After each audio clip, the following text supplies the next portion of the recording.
Alright, so it's 6:31. I'm gonna call this regular, special select board meeting. So the first order of business today is we need to elect a chair and a vice chair.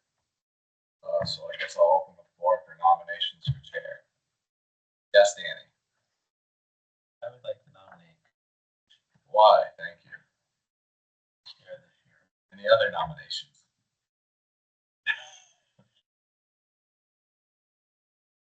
Hearing no other nominations, all those in favor of nominating or electing Cody Marsh as chair, signify by saying aye. Aye. I suppose.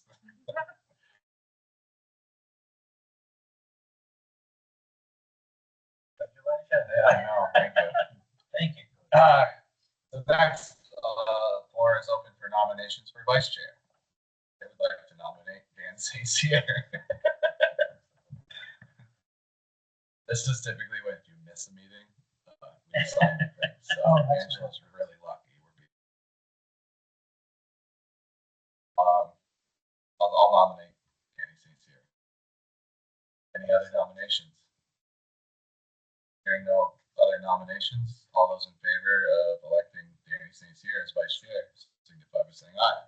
Aye. Aye. Opposed? Abstained? Vice chair. So next item is to review the agenda for additions and deletions. Danny, would like to move the consent agenda? I'd like to move the consent agenda. Maybe can we do this moving?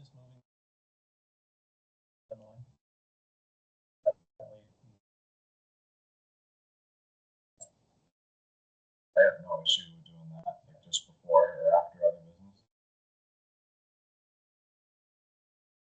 Preference? Doesn't to me. Let's do. After other businesses. Okay.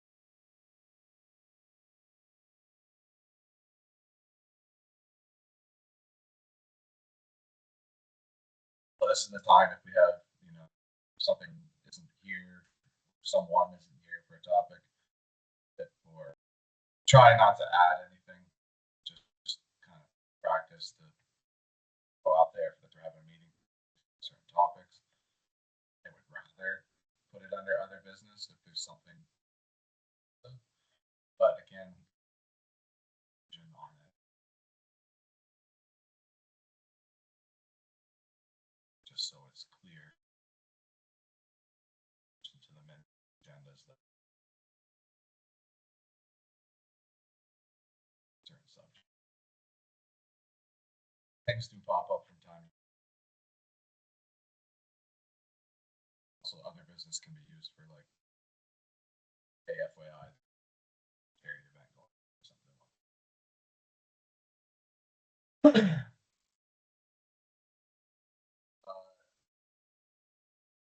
Changes to the agenda. Form of public comment. So public comment already on our agenda tonight. Have any public comment tonight? I don't mind Jessica, she can't hear us. So. Okay. Well, hearing no public comment, we'll move on to adopting the rules and procedures. So future when you get your email, get a packet, some things that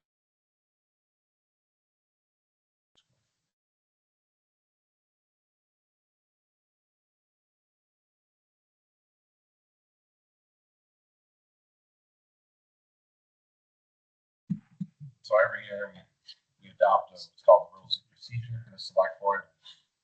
Really doesn't change year to year other than dates and times.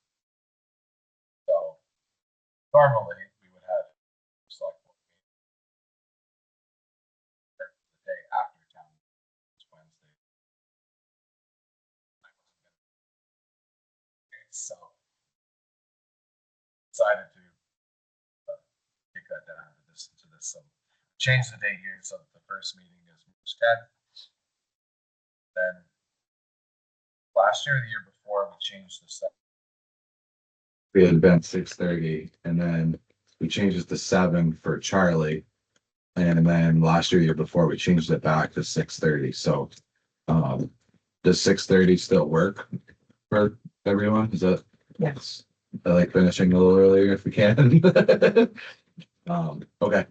So I think if there's no, I mean, there's really no other changes. I wouldn't propose any other changes last year's. So Eric, I think that's just the only thing I'd do is at 6:30. The time. And I do that, or did I leave that It part? was X'd up or. Yeah, okay. I Highlighted. wasn't sure. Do you have that, or do you want to just make that change and we'll? Yeah, no, I know you're multitasking. Yeah. I have one printed if you want to use it. It just doesn't have the X'd out. What I'll do is just no one leave Oh, yeah, after the meeting and I'll just print it real quick and then. all right, so well, I'm gonna make a note here to remember to sign that. Yeah. Good. Well. You can sign this sheet. Actually, yeah. If you could sign the last page and then I'll correct. Oh, the front sure. page. Yep. Good idea, Dan. There. So actually, so there'll be a motion in order to approve the 2026 select board rules of procedure with the start time of essentially no change to the start time, 6:30 PM. So I have a motion. So move. Yes, sir. Is there a second? A second. Motion second. Any further discussion? All those in favor of the motion signify by saying aye. Aye. Opposed, abstained. Motion carries The So just sign that. You guys on that, you pass it down. on one of the, Both of you will have to sign it as well. Oh, okay. It's just the golf. not the chair or the vice chair. Okay.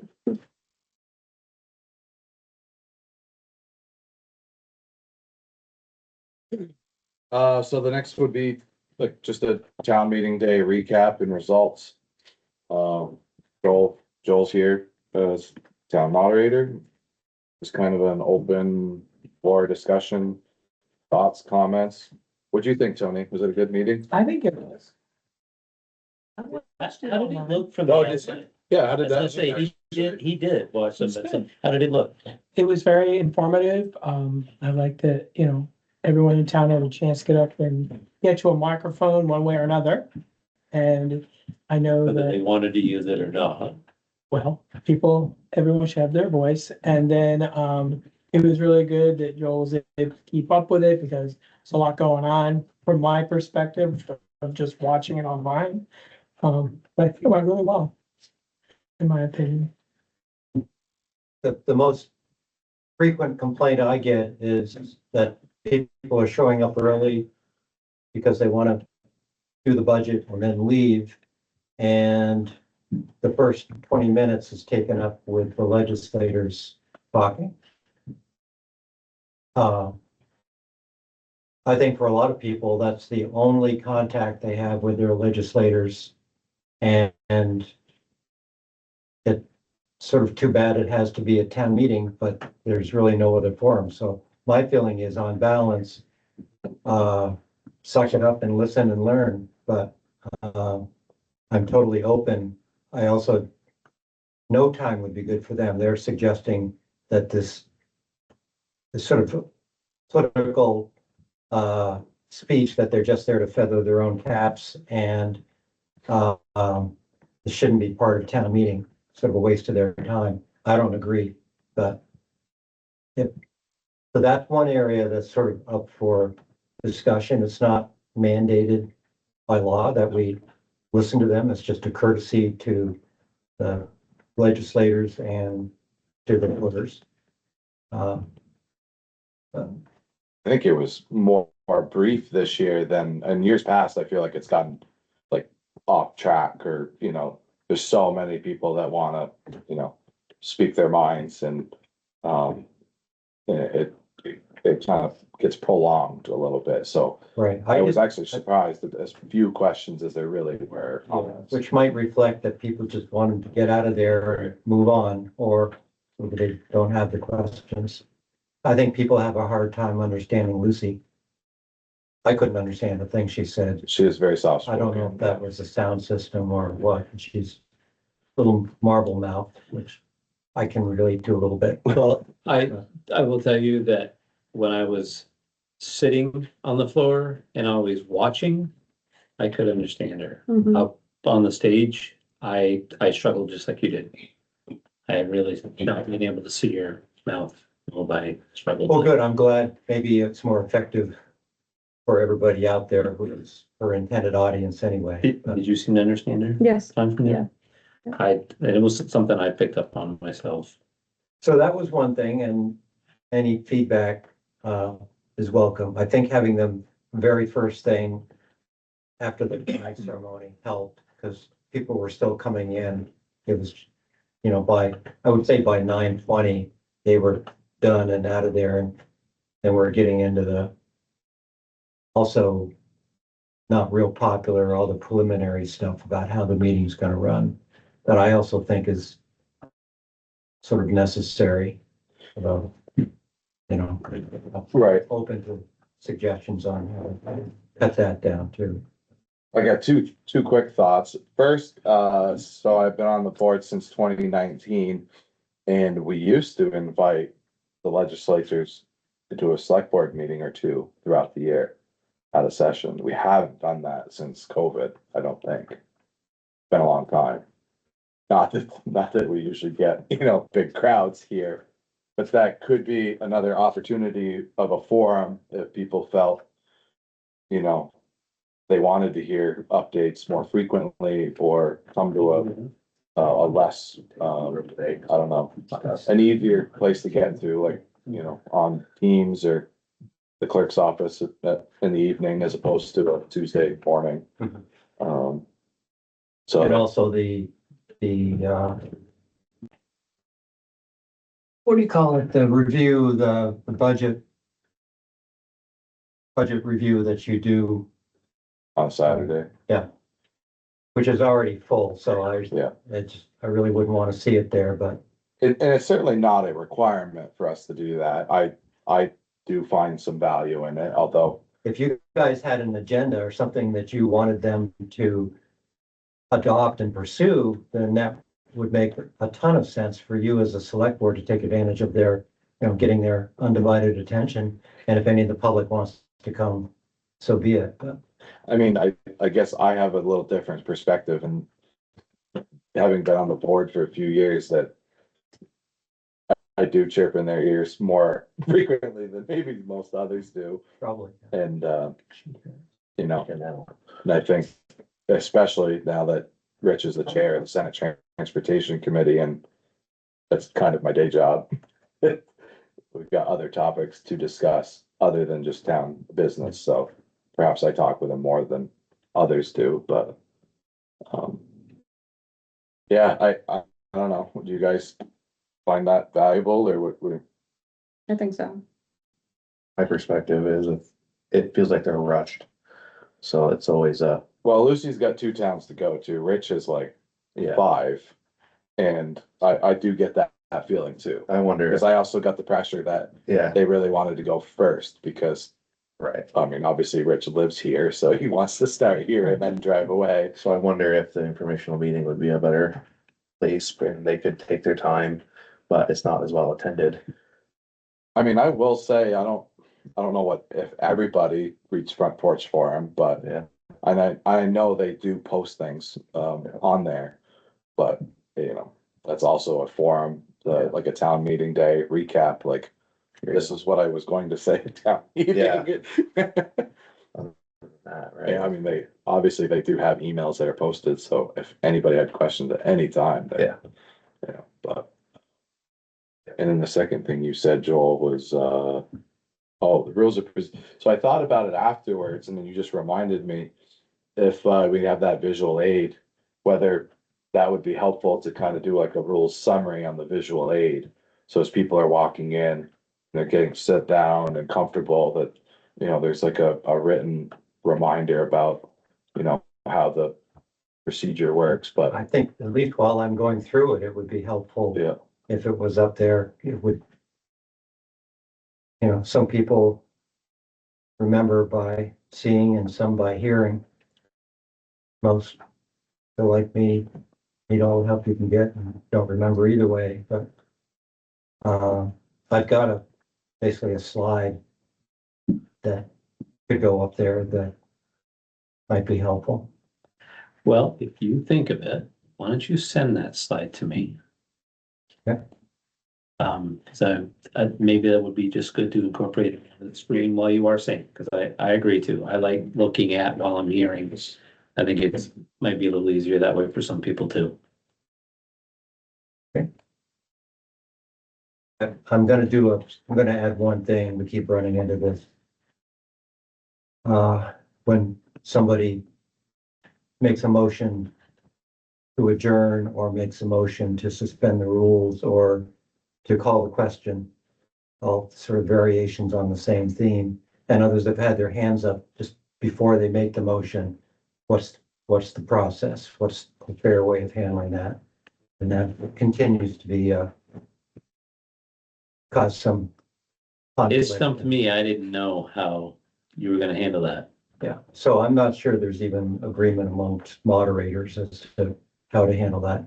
No, and I guarantee if you ask, 50 people, you're gonna get 25 one way and 25 the other, because that one person that wanted to say something is gonna be upset. And anyone who agrees with that, their viewpoint would probably agree, but the person that called the question is gonna be upset in the other direction. Yes, people think they can just stand up and say, call the question, and that ends it right there.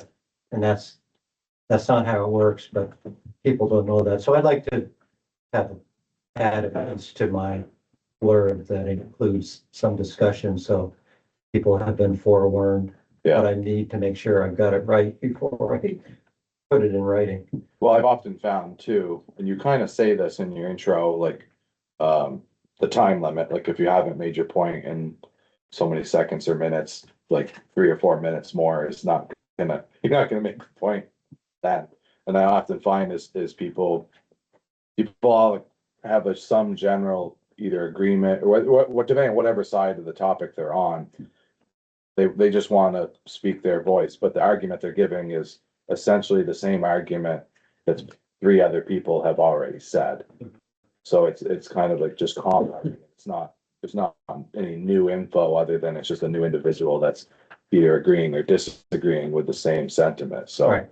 That's where you get to call the question after Right. 2 or 3 of those repetitions. And I had a couple years ago on a topic, somebody was like, I really had something I wanted to say. And I was like, well, what was it? And they explained it to me and I was like, yeah, that's the same thing the 3 previous people said, like almost verbatim, just you worded it a little differently. I don't think it would have changed how we voted on it, but. So I never know what the heck they're gonna say Right. when they have their hand up, so. Yeah. And people come up with some amazing stuff that you can kind of see people going, "Whoa, I hadn't thought about it that way." That's a good point. So I don't love discussions like that one on the farmer's market. It's because they're a little hard for me to follow and kind of keep under control. But there was a lot of good discussion in that about what makes the community, and Right. it's stuff that's a little hard to put your finger on. So it's good to have, probably good to have those discussions, even if it takes longer than you ever imagined it would, and it's a little repetitious at times. Yeah. Like the hearing assisted devices that we purchased. I didn't even think about it during the meeting, but then right at the very end, we had a woman that could not hear very well, and when I gave an explanation, she said, "It sounds great, but I didn't hear a word you said. Yeah. Didn't understand you." So maybe something just in the future, we might want to I just, think she came late too, so. she Yeah, I might believe have so. heard. I mentioned that, but I think people I don't think it like was there then at that she's time. probably got hearing aids that he turns off in a crowd situation like that. Well, I know Dana always used to complain that it was hard for him to hear in that room, and I'm sure it probably does echo around and it might be hard for that, but. I could put more emphasis on that, saying even if you've got hearing aids, the acoustics in here are bad, and these hearing assisted devices are sort of better than hearing aid Right. for this particular space. So How did- you actually have to say your time at different times because they come in at different times. So would you have to like repeat it certainly I should have the presence of mind to repeat it when somebody is saying they can't hear. And I don't know if I, We only had one who actually took it. Oh, really? oh, you did have one. Oh, yeah, that's one more than last year. Right, but I think maybe if you like repeated it Mhm. a few. Did we have a sign or something in front of it? I didn't even think about it and I totally missed it when you brought it up, Joel, because I didn't. Well, I physically, I mean, I knew what they looked 5 seconds. like, so I saw them sitting on the table, so I was like, oh, yep, they're here. But I knew what knew what the case and everything looked like, whereas I didn't. other people may not have. Right, I mean, I'm not sure if we did do a sign, which, I mean, we can next time, I'm not sure if they would even like Yeah. look at that, because Yeah. lots of Did the people one miss the sign, but I individual- think if Joel maybe said it a few times. Did the one individual specifically ask for them? I'm not sure, because the girls and at the front, they're the ones who were doing it. So, I mean, I know who it is because we had. Or maybe a sign too, just, it might be just. I mean, we can do that. I didn't know what the case looked like, so I had no idea that they were even there. So And it could be mentioned too in the front porch forum or whatever now. Town meeting, go out there. She hear us now or? Okay. how about for you? I know you struggled last year with not seeing what was up on the screen to the TV. So I could see it this year and I didn't pay that much attention to it. When things were slow and I had time, I looked, but that's not maybe when I really need it. I don't really need it. I just wanna be comfortable that I'm not saying something that conflicts with what's on the screen, because that would be confusing and could result in some, I'm gonna work on a little easier setup for next year, so we're not having to go between screens to get that up there. so Try that, to make that easier for you. I thought that was great. I mean, if it worked for you guys, and I saw some of the select board members looking at it, if it worked for you, certainly worked for me. I don't rely on it, but, it gave me confidence when there was the 5 of you up there. I figured somebody would pick up on it, just like I have a real hard time seeing hands going up, and Peter or somebody would say, Hand over here on the right, yeah, I heard that mentioned a couple times, but I see you turned as soon as. What I mentioned to Jeremy was the tech ambassadors wearing some type of, like, I just said, like a traffic vest, you know, a fluorescent orange or Right. green traffic vest. And he's like, that's actually a really good idea. He's like, he was thinking something, I'm like, well, I think construction. So that's what I was thinking, make it real obvious, because I had a hard time looking around, like, where are they? Like, oh, he's sitting down over here to my right, but I think that would help too, like, just to kind of keep them moving and, so people could see. But I did like, I was somewhat annoyed, but I wasn't really, that they kept walking back to like the front of the room. And I was like, kind of like, stay spread out, you know, so that way you can do it. But then also, like, I saw people in the back of the room, if they were behind them, Yeah. they wouldn't know that they were back there. So people are looking for a mic and they don't see, and it's like 5 feet Yeah. behind them. Yeah. So it was probably good that they walked back to the front of the room so they could be visually seen. But I think having some type of a blazer or some type of, you know, vest or something would be helpful. How many do we have? Oh, yeah, I was gonna ask that too. 750 minus 320, Seriously? handed out 400 or so. yeah, I thought pretty much everybody at town meeting had one of those in front of them. That's how it looked to me anyway. How many we have left over last year? 500. We have what, 300 or 400 now? Yeah, Left over? we have 3 boxes. So. Is that what those are? Mhm. That's all the boxes would maybe think. So we can likely order less next Oh, year. yeah. Yeah. Yeah. Well, it was experiment year, Yeah. so Well, we Was weren't there- sure. Yeah. I guess we'd rather have leftover. I almost think Underhill told me 300. So what I'm pretty sure what they told me, Brad, or Brad ordered 500 They did. last year. yeah. Morrisville has 10,000 residents and they ordered 500. So crazy, yeah. Any complaints about not being mailed out? We didn't get any phone calls. We And mailed, Donna? we mailed free. Eric, whoever, I love this. They do that. They give us, They give us 6. I love it. Thank you. I like to. So it's funny enough, I was coming home late one night and I'm like, oh, I don't have my report yet. I was like, oh, wait, Cambridge Village Market's open. I can go get one. And so I just sat down to the store and it took me a minute to find it. They were kind of like tucked in the corner. And I said something and the lady behind the counter was like, you can take them all. I'm like, well, I only need one.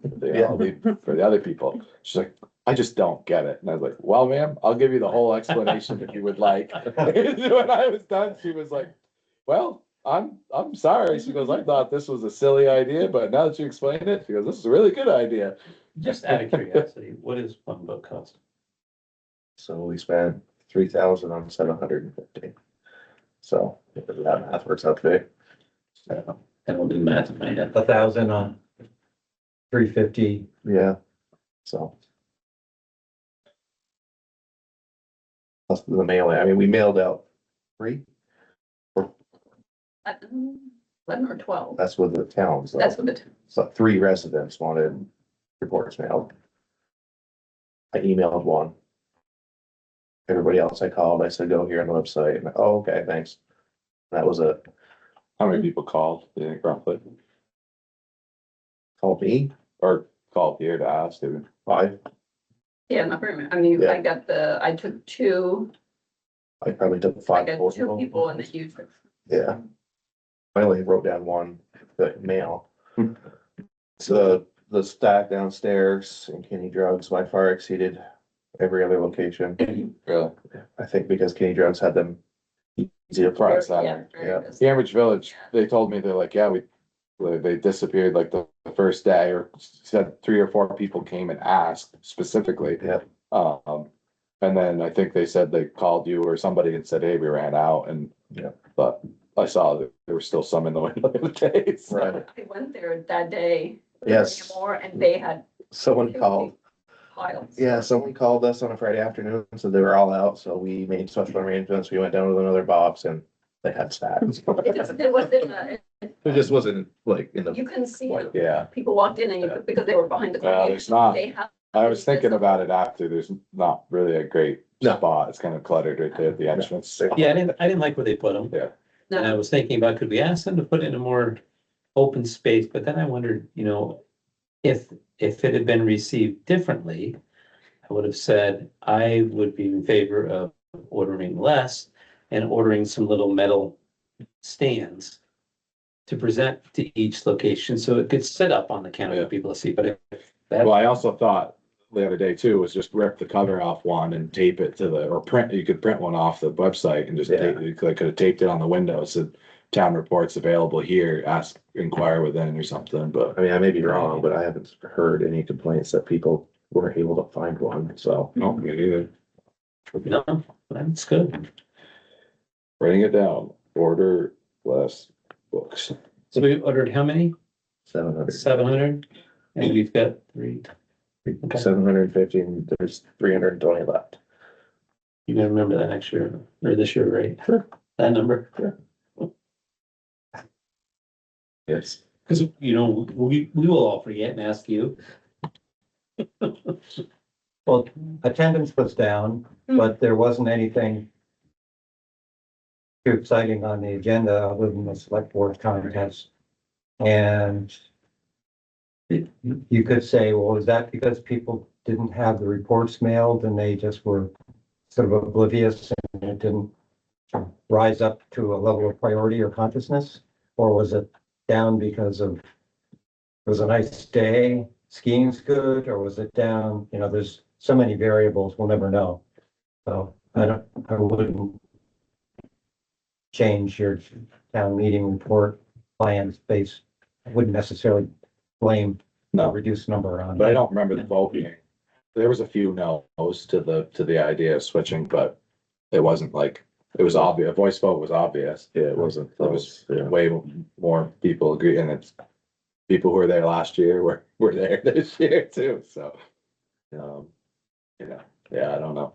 But I think it's probably, being a light warning as far as controversial issues, I think it's probably due to it, but You put the local option tax on there as an article, and I guarantee that you'll have twice the number of people show I up. wouldn't disagree with you whatsoever. Yep.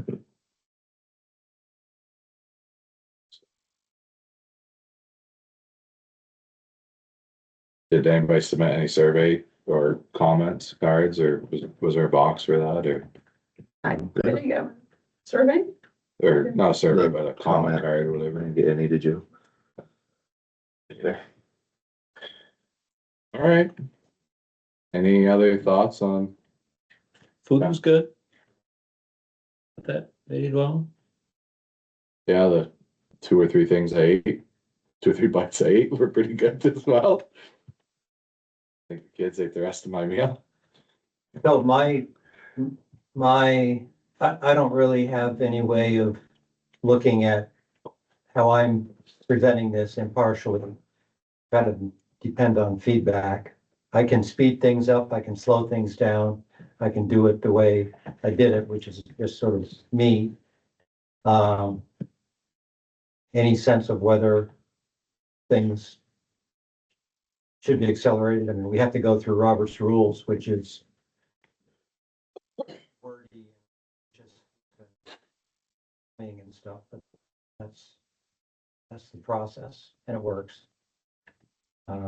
No, I think your comment earlier about the rules of procedure, like, taking a little while, I think it does take a little while, and any way we could speed it up, if adding a visual aid helps, that's my only thought, I guess, but otherwise it moves just as quick as anyone has feedback for, or discussion for. And I'm thinking in terms of just, I mean, I can talk a little faster, but then I'll be stumbling over myself because I don't talk fast. I can talk slower, but then everybody would totally fall asleep. But I'll just keep doing what I do unless I hear otherwise, so. My only suggestion to you would be, and I'm glad it was you that did it, not me, of realizing that Beth Putnam got married.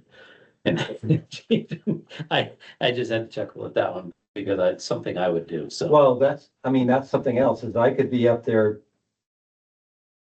learning how to crack a joke and trying to lighten it up a little bit. Jerry was a little more lighthearted, I guess.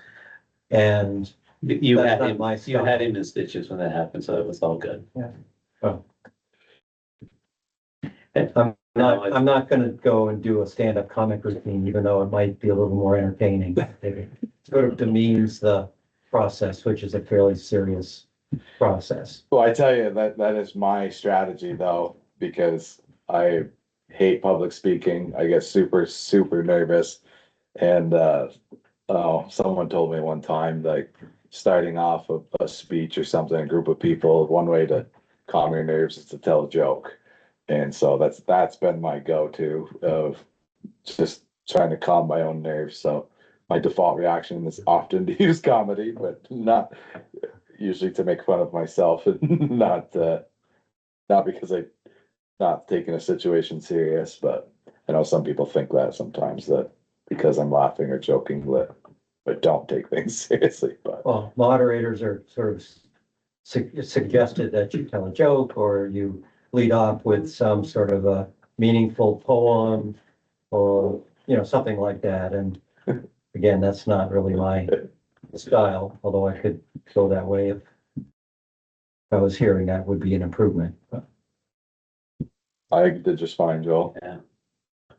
I'll just keep doing what I do, the way I do it, till I hear otherwise. Anything else? Jessica, I did appreciate you coming up at the end there for the item and, clarifying the taxes and stuff. So that was very helpful. So thank you. We had voice vote, standing vote, and vote by paper ballot. And the paper ballots went faster than they have in the past, I think, because of the smaller number of people. And I think there's more justice of the Yeah. peace there than we've had sometimes. Just use the standing more than we used to do. And that was, it's like, why did we do this? Because when they stand, it's like a little more obvious that one side has got 2/3 and one's 1/3. But when people are doing it by voice, they, especially the low side, usually talks louder to try to make it sound bigger than it is. So I'm not sure what to do. Some places use cards. I'm not a fan of that, but the ballot, the vote, well, I guess what I'm saying is the voting method could be tweaked a bit too, but I'm not sure that it would necessarily make things move more smoothly or be fairer or anything. I thought the way it worked out was okay. But again, I'm Votes open went to- quicker than I thought it would go. Could I just say, so, just from the back, my perspective, I'm not sure if some of the people that were standing towards the back, if they were being counted, with the standing votes. That was my only observation with the standing votes. I definitely thought about that too, Jessica, because people are walking in and voting for the school budget and people are often standing, just talking off to the side. They're not really participating. So it can be a little confusing. And if it had been a difference of like 3 votes, yeah, that could have been an issue. But I think it was what, like a 20 vote? Yeah, there weren't any that were all that close. No. The justices of the peace, as far as I know, have received no training on handling votes, especially the standing votes, and how to be confident and consistent.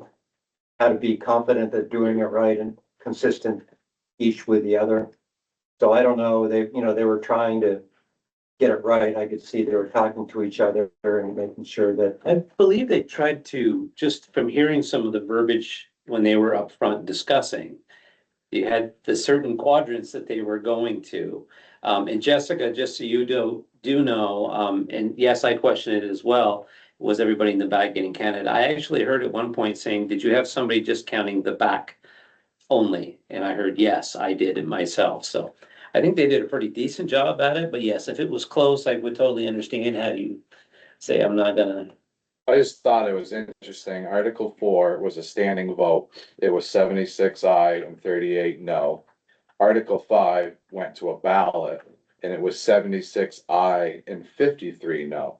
So there was, what, 15 additional no's on the second, on the paper ballot, on the paper ballot. which is more accurate, presumably. Oh, I'm sure, but, 15 votes wouldn't have swung the previous one. But, yeah, so it could, I just thought it was extremely odd. They were both 76 yeses on both of them, but. Not to belabor this, but there's another aspect to voting that maybe the select board has talked about in the past. I don't think I've been part of the discussion. This whole business of having people sitting in the chairs on the floor, and then you've got this whole line of people, 3 or 4 lines of people that are up in the bleachers. And some of the non-voters are in the bleachers. There might be some that are on the floor.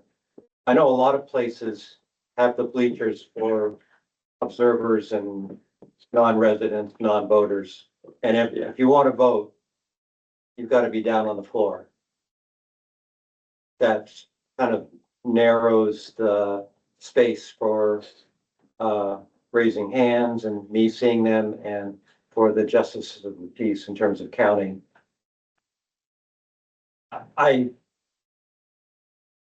there are a lot of people that are up in the bleachers. I kind of hate to, especially if it was a really busy meeting, there wouldn't be enough room on the floor. Yeah. There was plenty of room yesterday, last week. But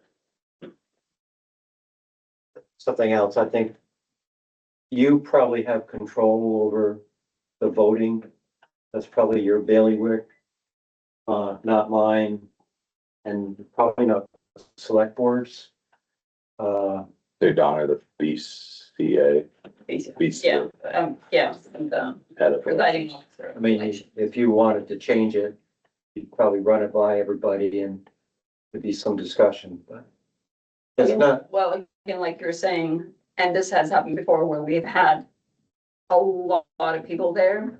There isn't any room. I mean, all the floor seats are taken, and then so there's people on the bleachers, there've been people standing on the outside next around the walls. So it's like you can't, and sometimes you there's know, just it's not enough very, room. no, there isn't. So it is very hard to, you know, all of a sudden, you know, or you might say, okay, who are the people who are not residents, go, you know, I don't know. what the- Well, I had a it's, couple but- people approach me that were bothered by the fact that people in the bleachers were voting, because they were saying, well, the bleachers are for people that are not voters. I said, no, that's not the case. But, you know, there is some confusion around it. In the past, there has been comments made and stated in town meeting that if you're voting, you need to be down here. I think back in the olden days, that was, Yes, well, don't date me too far, but yes, that used to be said. So that's probably where some of those comments came from, but All right, whatever works for us, I guess. so I think it could be, we're going to have a BCA meeting later this year for ahead of the elections, I'm guessing. Right? The real elections, Oh, I'll get it.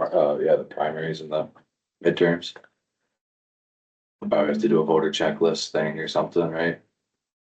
You know, We can. no, but anyways, it could be something we could talk about, cause the other thing that just got cropped in the back of my mind is whether we would just wanna put the nail in the coffin on the election location. This is way off topic, but or if we just wanna be done with that discussion, or cause nothing's been done that I know of since the last time we met. fire department versus. School. So, I talked to Mark Stebbins again. Yeah. And he told me again, it's a no. Okay, well, anyways, not for the tonight's discussion, but No, I'm but guessing we're gonna have a it's BCA like- meeting later this year. You So think we the could- School is a no? It's a no. But we could talk about And- voting at town meeting as far as like standing or Okay. paddles or, you know, some other option. Okay, so we'll do one before August. Anyways. Anything else? Okay. Well, thank you, Joel. I think you did just fine, so I wouldn't stress about it, to lose too much. Well, I'm sleep not over it. stressing one bit.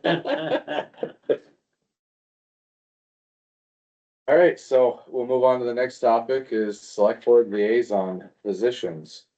So one of the things we did a few years ago was we assigned select board members to be a liaison to different groups and committees in town. Have a good night, Joel. Thanks, Joe. And basically what it does is, when I first got on, there was kind of, I don't wanna say issues, but like, it just makes it kind of tricky with open meeting laws, like if the cemetery commission's working on a topic and then they get a phone call from Tony, and then Danny calls them and asks them the same question, and then it just kind of creates some confusion on like who they're talking, oh, I already talked to them about this and whatever, so to try to help kind of corral that a bit, we created these liaison positions, so basically you would be the point person for a particular committee. You know, the chair of that group or committee could ask you questions, and then you could bring it back to the select board as a whole. And then, just kind of keep people apprised of situations, and that way too, the group can kind of, but also helps keep all of us kind of in line where we, what?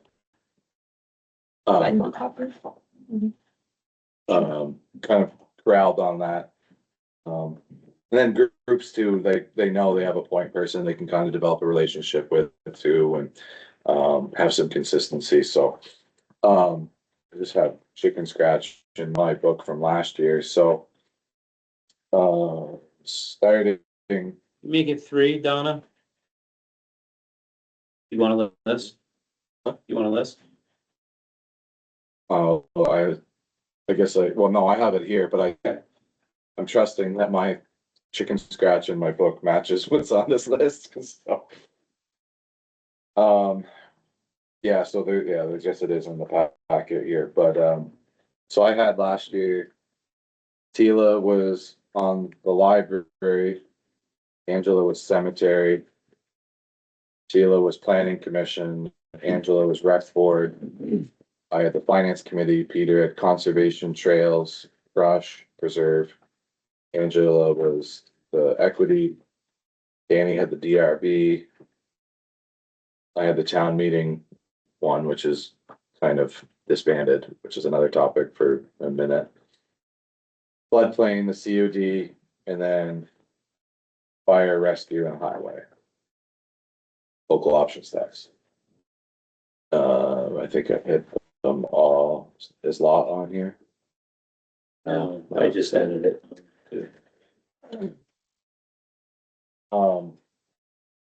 So I'm guessing that. So, a room in my book here. I suggested to Danny last year, I had been the highway department liaison for a number of years. We just start at the top and go down. Oh, I can do that too. My list or your list? We all have, it's on the Oh, package. it's wrong. Do you want a copy, Cody, of what we all have?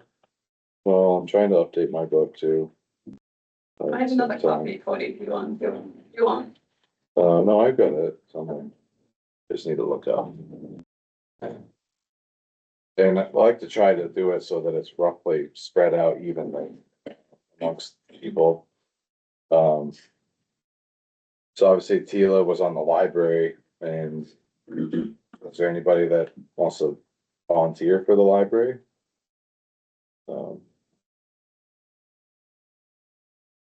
Jump all out at once. Is Angela familiar with the library? I think she is. What else did Angela have? Cemetery, rec, equity. Sure, she's here. She's not here, so we'll assign it to her. Okay, Angela. I mean, Angela has historically been involved with the cemetery, but if either of you are, or Danny, are so extremely interested in the cemetery, we could change that around too, but I try to avoid them. one day you'll have to deal with it. So we'll keep Angela on the cemetery. Planning commission. So this one, I mean, they just kind of wrapping up the DRB subdivision regulations. And then they're gonna be starting on the town plan, so they're gonna be working on that later this year. And also this doesn't necessarily mean you have to attend all of the meetings either. But like definitely reaching out, touching base, and we can share contact info too. So that you can familiar with people if you're not already familiar with them. So either you wanna touch base with April in the planning commission? I will, Okay. Or you have an E at the end of your name? I do.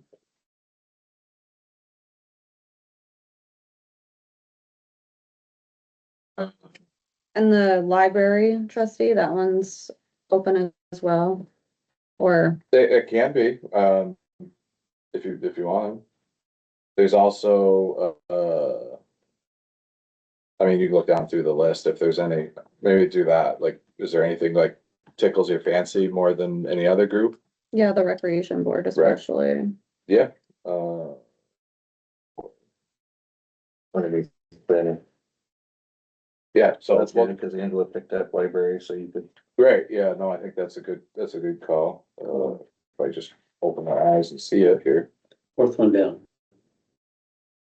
So it depends on what He's did you looking think? in the book, so.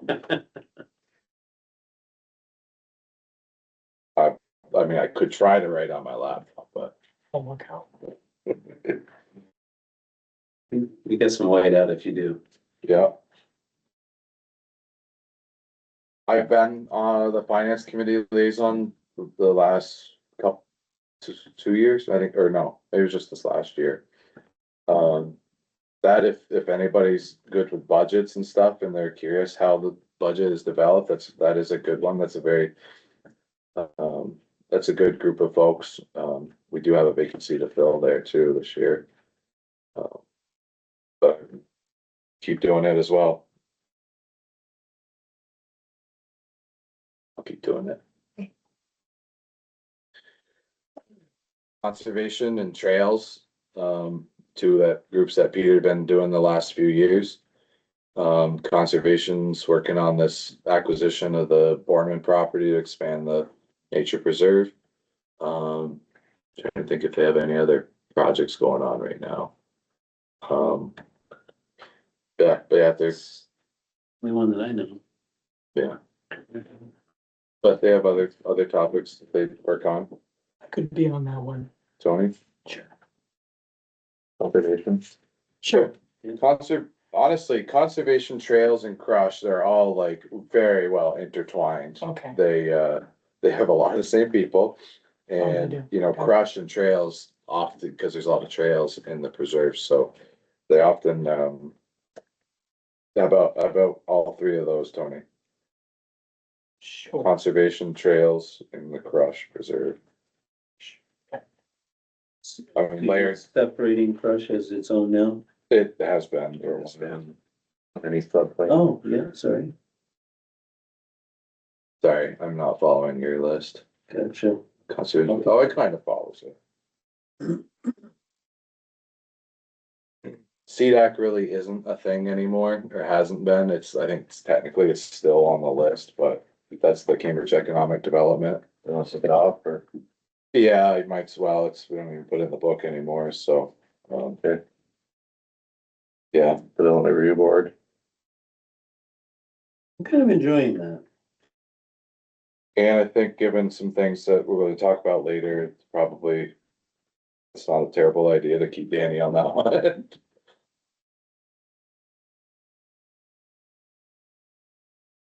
Town meeting. Or is that the next one? Floodplain. Floodplain. So this is, the floodplain board of adjustment. I'm just gonna write my own name down on this one. Cause I think they've only met once in the past 7 years, but, I know it's a heavy lift. I'm willing to take it on. Huh. Uh, Thank you. The floodplain crush, we've already said Tony. Yeah. Trustee of public funds. This is really, you can put my name on that, Eric. This is also one that has a little cleanup effort on it. Which I'm hoping to do if I write it down in my book. And then hopefully that'll be not really a thing after this year. Donna on it just by default. Well, she's the treasurer, so yeah. I'm assuming that's. what She's your name the would say, yeah. gatekeeper. But yes, that's why she's on there. With Angela or remove Angela? Remove. Okay. And we've kind of already talked a little bit about, basically, it's the report that April, Yep. Justin and Jen did, right, Jen? She's the third one?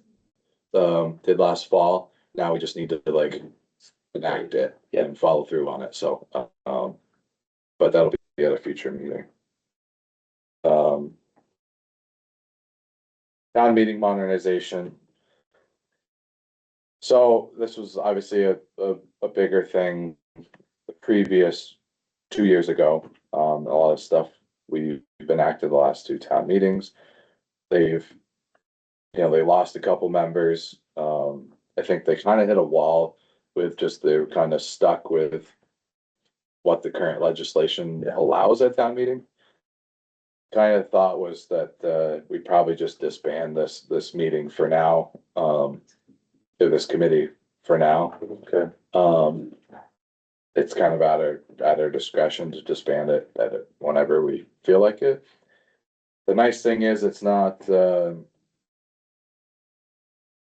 forever thing, like we can always rebuild it if legislation changes and there's interest in the community, but I was kind of thinking that we'd probably disband I that. don't think there's been movement since last No, year at this time. I guess technically they still have a quorum, but Jack has since joined the thought committee.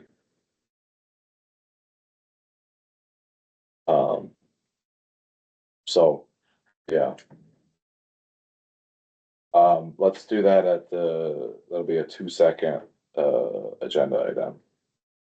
To disband that.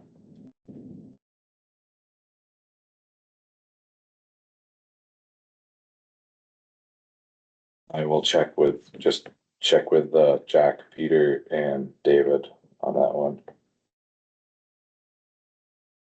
Just to make sure they're not thinking something different.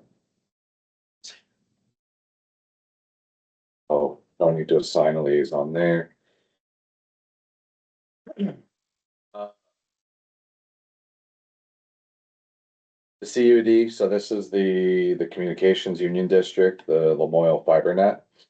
I don't know, they're almost complete, aren't they? Or essentially complete? Essentially complete, yeah.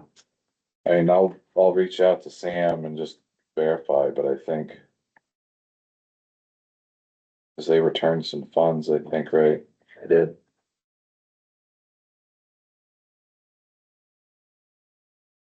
Either just send it. They call it complete. Well. Yeah, I don't know how much Sam and Matt do anymore with the group, if they're still on the board or. They're on the board. So they're basically like a representative for the town of Cambridge on that district. So maybe it's a forever, I don't think forever every fire liaison though, at that point. yeah. You just throw my name on there for now, I'll just follow up with him on it. And equity, I was just gonna have Angela keep doing it, she's got all those contacts already. I don't know where that puts for numbers, where. You get the local options tax there too. There's Oh, lot. Since I feel like I don't have any real ones, I will do that one.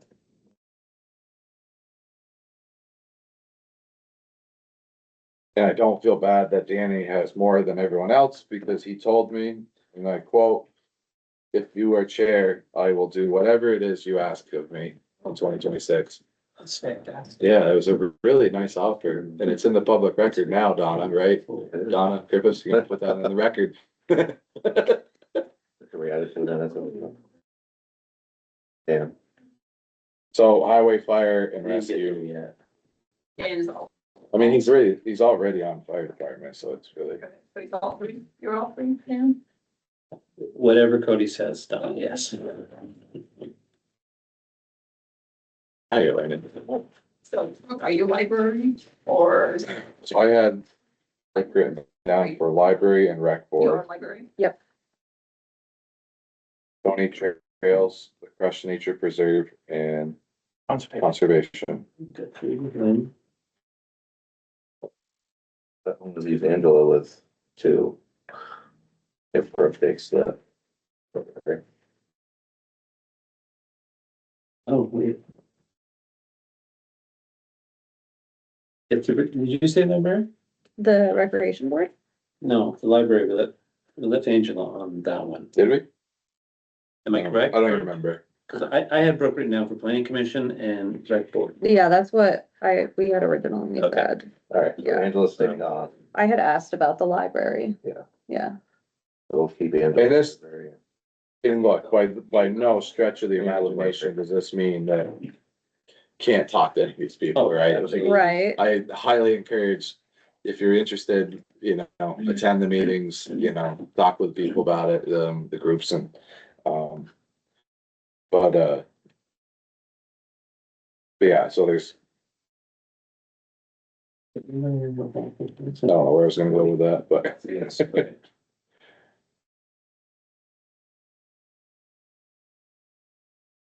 I think are there any others, did we miss any others? So, so we're still in the divide, so we have to agree for that.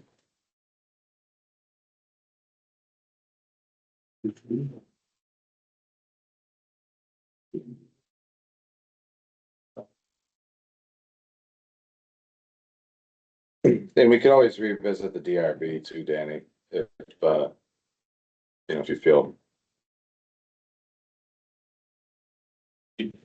Not like I can't be available for the highway department either, Well, but no, that's fine. I'm good with that. and then. So if you guys have questions, I can try to. Well, once you get your email, Tony, Yeah. I can try to connect you with some people. The contacts, who I recall, are the chairs of these groups. All right. Mobile phone is my, if you want it. Tony, you got my number already, right? Yes. Thank you. Absolutely. Okay. So that is that.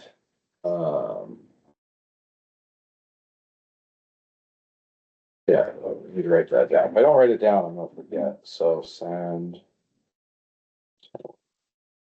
Is Brooke's email all set up as, Yeah. She's all set.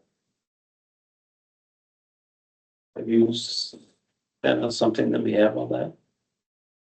what, I just wonder if you'd sent us anything at all yet that has, I'm Yeah. assuming it's the same as, She's on the select board.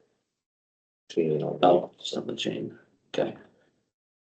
if I send an email to Brooke@cambridgevt.org, if you get to her? Yep. Okay, sweet.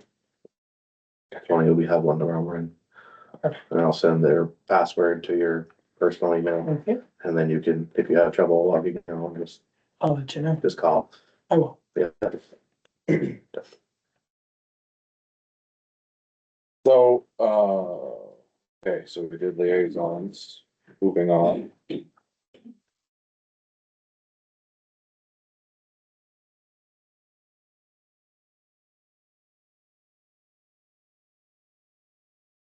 Boards and committees, so we've all flip open to your book on page 15.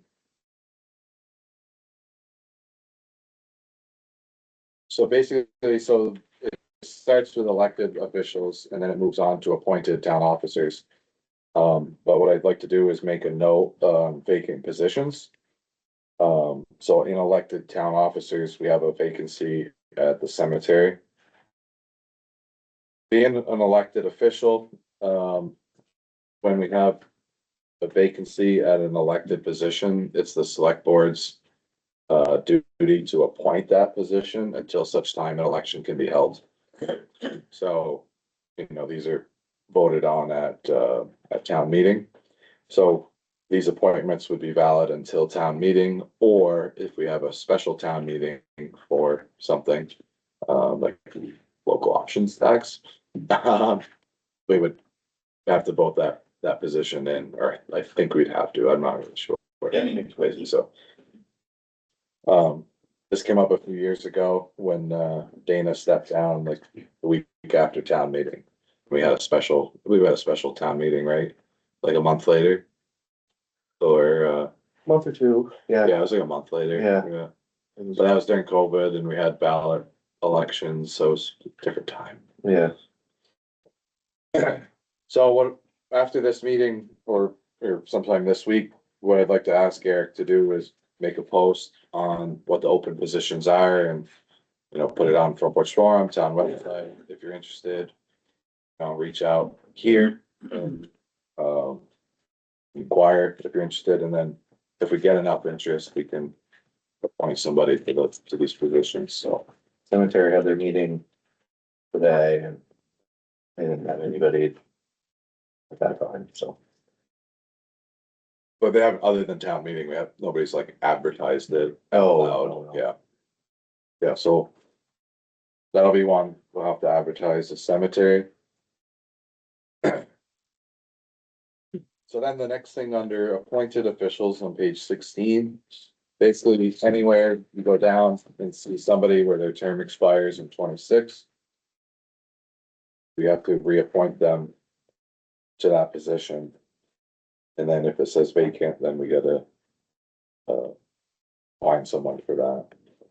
So what we generally do is we'll just go down every 26 and discuss it. And what we'll do is at the end, when we get through the entire list, we'll just make a kind of a group motion to appoint all the people we discussed. So it just makes it simpler than trying to name 30 or 40 names.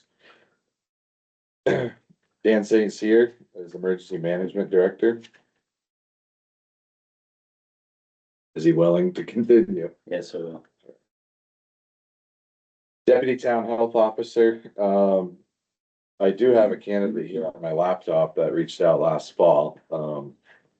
So that's another position we need to advertise again. But I was gonna email this or call this gentleman here and just remind him if he pays attention to the front porch forum and stuff, but. So I'll have to do that. I didn't talk to Mark Nash about town service officer, but he's active with the town health officer. I don't think he's gonna have any issue there. Woody as the tree warden and lumber inspector.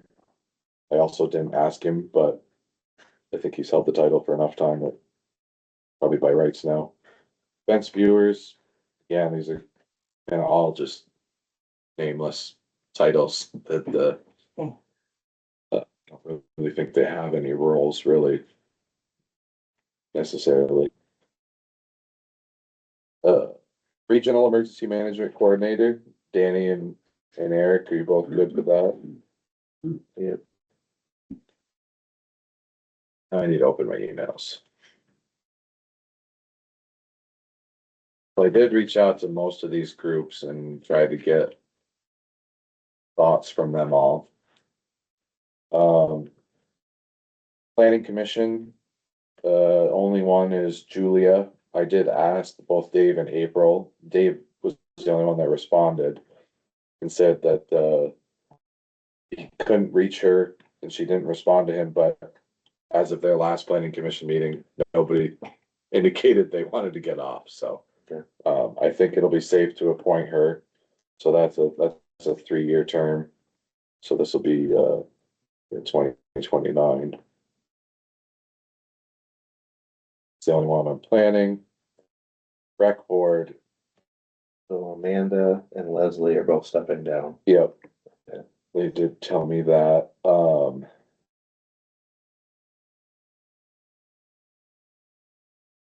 Amanda stepping down? yes. So that's as of, 26. I think Leslie made a post the other day too, She did. and I think she said, actually, instead of thinking, I could just look at the email she sent me. She also informed me that Melissa is likely going to step down in a few months. But they also have 3 interested candidates. I mentioned that Kevin White was another one that was, his term was this year. And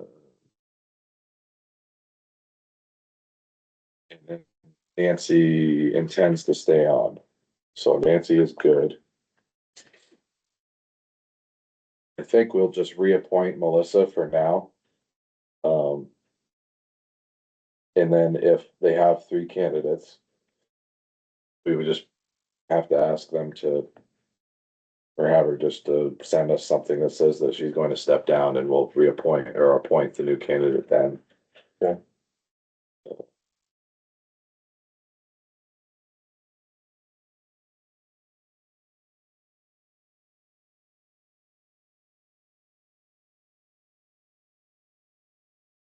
So I think we'll reappoint Melissa, Nancy and Kevin for now, and then, we can always adjust later if Kevin decides not to be on it anymore, or the same with Melissa too, so. Those are all 2-year terms.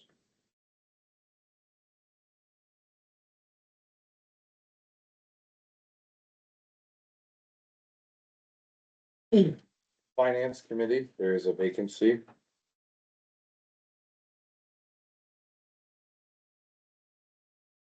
I have already had one person reach out to me expressing interest, so, I just told them to watch for the email or the post. But, Terry and Larry both said they were willing to, and Adam hadn't replied yet. But Tricia was fairly confident he was willing to do it again. Those are 3-year terms. 9.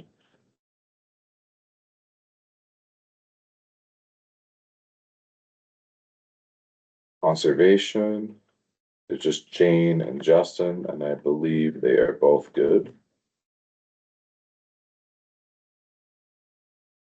Yep, Jane, Justin, those are 4-year terms.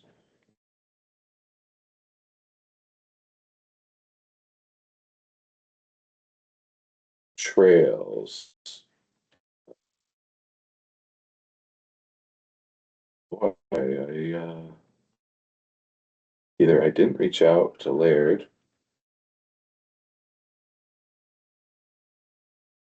So these are all, they're all good. Yeah, I didn't think they were gonna step down. Yeah. But. So that'd be Greg Johnson, Greg, yeah, Liam Kearney, Tom Lepsick, and Sarah Lowry. So those are all 3-year terms, 2029. Brush Preserve, Jane and Liam are both good, 3-year term. Woody, I forgot about this one, but I also don't have half these people's contacts info. I mean, they were just appointed last These are fall. all new. Yeah, I would assume they're good. I could reach out to Justin. I'll double check, but I'm like 99% sure. So this would just be a 1-year. 2027. Yeah, they were what, last November? November. Danny, did you talk to? I did, I questioned the whole board last night, all except for Jonathan, who was on vacation, and I don't think Woody will say no, but the rest of them said yes. Okay. Alright, I will email David, Jack, and Peter Upshup about the town meeting, but just to double check, so we'll reappoint them for now, but obviously if it's disbanded in a couple weeks, it'll be a moot point. Local options tax, so Jack Nee is the vacancy. We appointed him last meeting, I believe. So NEE, Yeah, thank you. his name is 3 lines up. Oh, yeah, it is. So he was appointed till the next election, which is last week, so Jack, Sam, Bruce, Karen, and Jamie are all very interested in staying on, so they will all be till 27.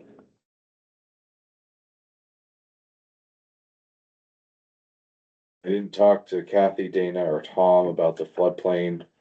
I did. Oh, you did? Yep. Good. I got, Oh. I have paperwork. And then the CUD, I will double check with Sam and Matt, but they've both been pretty involved with that, so. That's Dana's reappointment for the. Oh, that's like legit. Yep.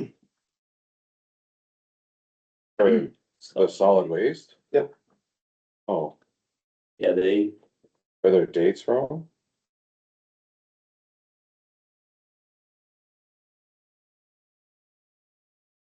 Oh, okay, I'm just reading it backwards, it's just weird. they have to vote it in, right? They do, yeah. They do on their side, yeah. So the 2028 was coming forward, assuming that goes through. Alright, so we would be, I think part of this motion would be to nominate, Point. appoint Dana Sweet as the solid waste management, to the solid waste management district.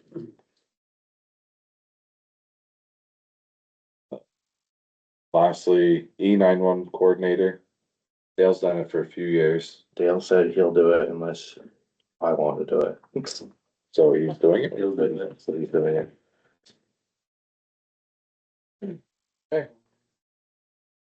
So now that that exciting business is done, there'll be a motion in order to appoint all of the people just mentioned to these appropriate committees.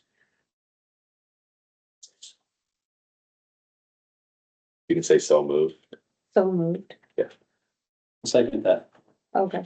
It's basically a wording the motion, so you don't have to repeat it. Gotcha. all. It's like T-ball, you put the ball in the tee, ready to hit it out. Any further discussion? I know it's riveting stuff on the first. So all those in favor of, making the appointments discussed, signify by saying aye. Aye. Aye, opposed, abstained, motion carries. So what does this say? I gotta do, is this just one person? Okay, it's just one signature, so that's easy enough. Okay, moving on. Select board priorities. So this is a sheet. It, I don't know if she gave you a packet of that or not, but this one in the packet, there's a spreadsheet. I think George might have created this a few years ago. Can look at it right now. Just basically a way to try to, it's really, really easy with so many things going on. You meet twice a month. It's easy to lose track of things. It happens a lot. So the idea behind this document was a way to try to keep some big picture ideas or mentalities or projects that we want to try to implement in the town or to investigate or research or whatever. Just to kind of keep it at the forefront of our minds. It's really easy when, it's the band with everything else that you lose sight of the big picture. So having a document that kind of keeps those things at the forefront of our mind, and we try to bring this up every couple months to try to refresh our memory where we're at and the things we're working on. So I think we added the priority level this last year, didn't we, Eric? Sure did. Yeah, just because some of the things are kind of low hanging fruit or high fruit, I'm not sure. Unattainable. And yeah, well, yeah, it's unattainable. But no, it's just like, I feel like meeting with all chairs, or meeting with the village trustees, like it's like almost like a box to check as opposed to like a project. So yeah, if we didn't meet with the village of Jeffersonville, would the town still function? Yeah, of course, but, one of my personal projects, I think is important is the business park and getting those 2 lots that are at the park sold. So they're not doing anything for us right now, other than just sitting there and, they're certainly not making any tax money, so. Just for everyone's knowledge, I don't even think I shared this with Danny, but I'm sorry, I was missing. Parts are on, Chair. there is an interested person, knock on wood. Still working on trying to convince him to make an offer, but hopeful that in the next month or so, we'll have an offer to bring for you all to make a decision on, but so I've been working with the realtor on that, so that's kind of been my court. Housing has obviously been a big thing. It was a big topic at town meeting about with all the FEMA buyouts. One of the things we explored last year, and I mentioned at town meeting, was we applied for a grant, a municipal planning grant, to try to pay for some exploration and engineering, kind of some basic preliminary engineering. By the rest of the town, business park could accommodate some housing. We didn't get the grant, unfortunately, but we do have roughly $20,000 in our fund account, our asset account for the business park. I think that money came from logging 20 years ago on that property. It could also probably be logged again. Write that down in my book, so I don't think of it in the middle of the winter.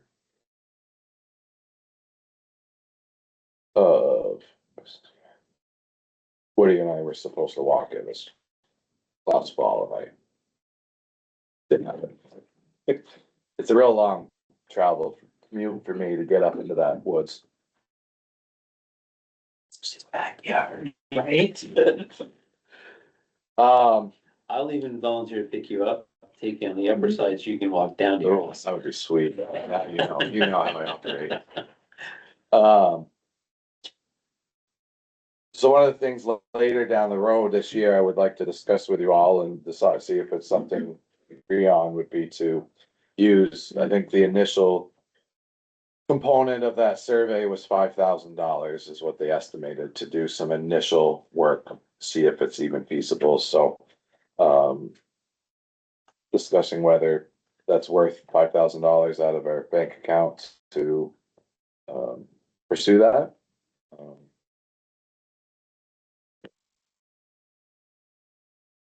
That'll be a discussion for another day. So that's kind of what this addressing the housing issues, I think is one avenue of how we could do that. We could probably delete the MPG grant, because although I'm sure there'll be another one this fall to apply for, which actually that might be a good reason to spend that $5,000. Because if we have something the town is invested in and it's promising, like it shows some promising results, that might make the municipal planning grant more attractive. One of the pieces we were missing. Was it? Yeah. Yeah. So, that's something that's definitely food for thought. The grant spreadsheet, or the grant, worksheet. Where did, I don't recall. That was still in progress. I haven't done it. Jessica working on, an update to the redesign or something of the town website. Yeah, now it's just training, learning how to use it. So she's doing that in their spare time, Okay, which is spare. Here's. Obviously, we set out last year and I don't think we really did this, but I mean, sometimes the meeting with all the groups and committees kind of happens by default because, there's appointments, people, vacancies on these boards. So they come in and present, their candidates and we interview them, kind of interview them. And, so we can kind of get a little bit of an update, but that's probably something that's a real easy one to do, especially with 2 new select board members, although we had 2 new ones last year and we still didn't do it. But to just say like, hey, cemetery commission, come in on a meeting, just tell us a little bit about what's going on, what you did last year, and kind of give us an update. And especially if they have new committee members, it's also good, but so it's not a high priority, but it is also good to do. They kind of do that with the finance committee, like you get the recap. Yeah. But no one else sees that unless you're on the Right. finance committee. Yeah. So. Village trustees, we did this a couple years ago. The Village of Jeff was doing a project. And it was like, it wasn't, I don't think it was really a big deal, but it was like, it made us think like, a little communication probably would have been helpful on this and we could have teamed up on this project. So, did we meet with them last year? No, I reached out. We kind of did with the local hazard mitigation Yeah. thing, but But I reached out late last year and nobody got back, so. so we didn't do it last year. It's probably worth doing. I mean, we all live here, so it's good to kind of see what, especially, water in Jeffersonville is often the big topic, so they're working on trying to get that all straightened out. So it is good to kind of hear what they're doing with that, and they can also hear what we're working on. the brochure, the Are You Ready to Serve Local Government? So this is the project that's been on my plate for a couple of years and I've done absolutely nothing for it.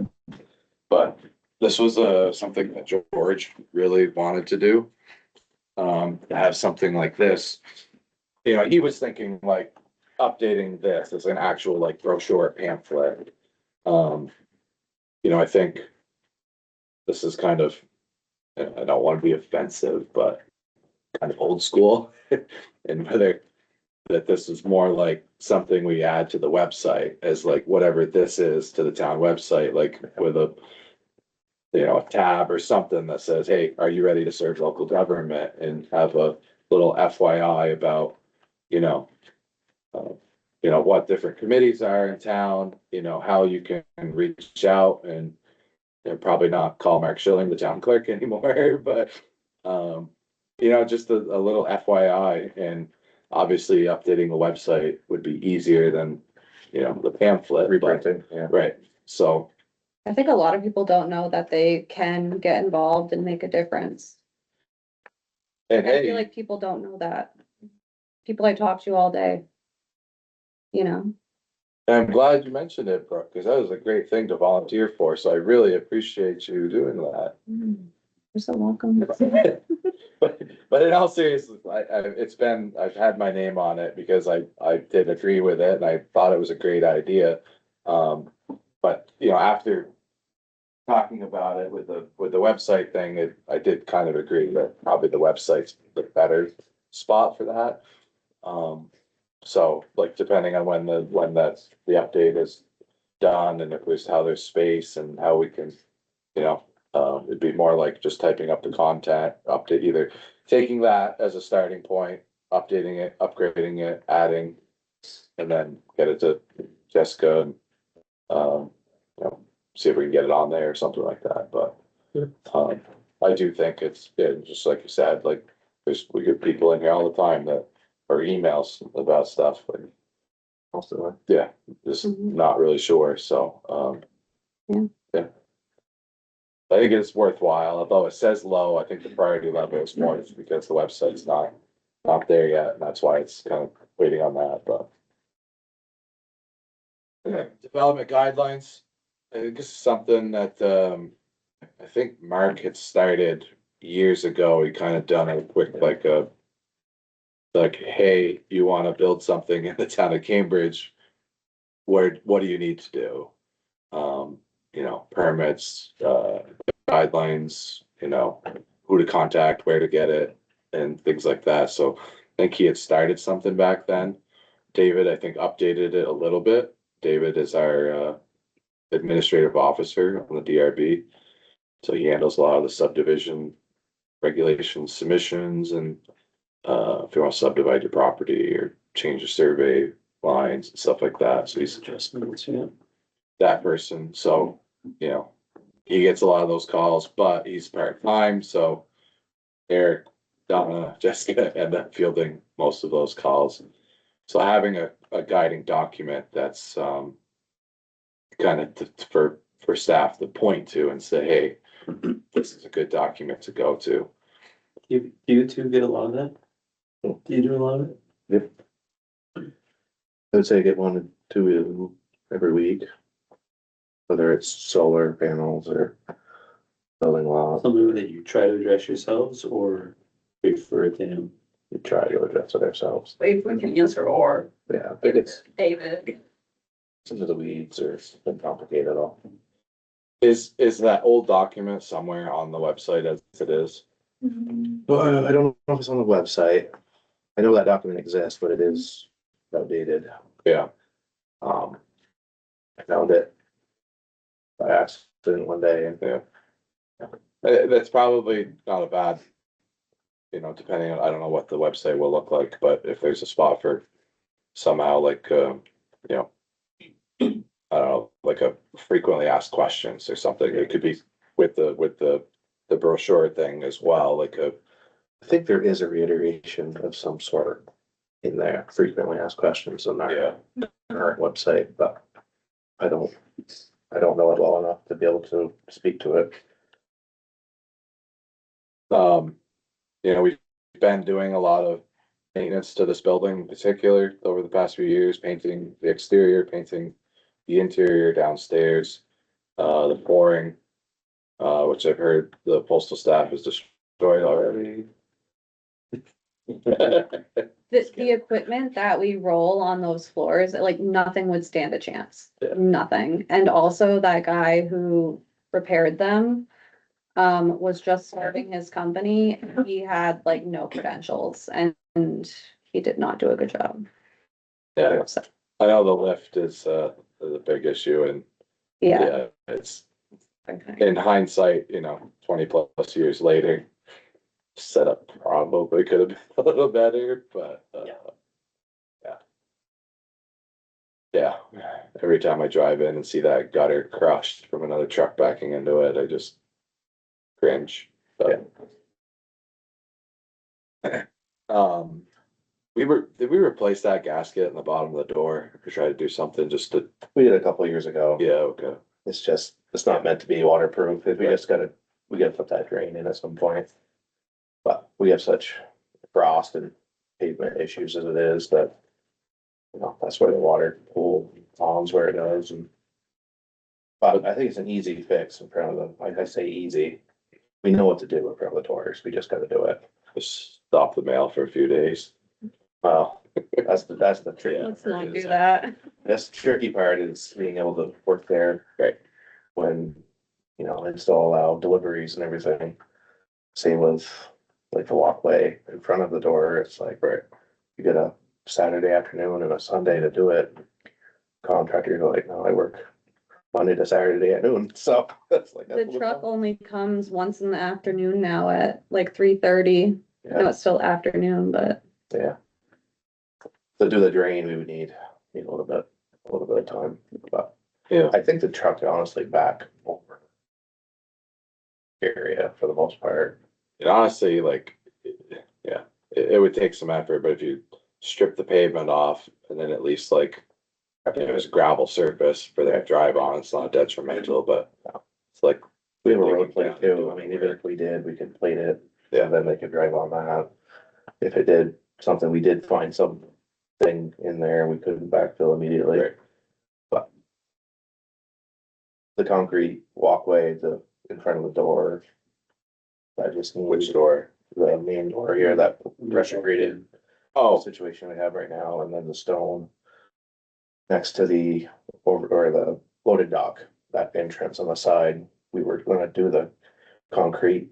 On both areas that would be textured and we could salt and not have. That slippery pressure treated surface and a muddy entrance on the side. We were gonna tie everything together with a concrete walkway. It's just a matter of trying to schedule someone to do it. this door wouldn't be that bad because you could just direct people to that door. Right. For No, the it's time both, being. doing both. Yeah. Yeah, trying to, you know, Well, the problem with concrete is it's gonna take a little longer, but you'd have to try to time it, so it's whatever, but. Paved it, be good with an minutes. hour. Yeah, exactly. So. It's one of those. Yeah. Kind of constraints we worked with last year, but. The second to last one is the capital plan. We kind of have a capital plan. It's something that George created years ago. We've been updating it since. Happy to email it to any of you guys, although not necessarily the best gatekeeper of it right now, but it's close and it's the best thing we have to right now to try to predict and track, you know, replacing of dump trucks, fire trucks, ambulances, but it's it could be better.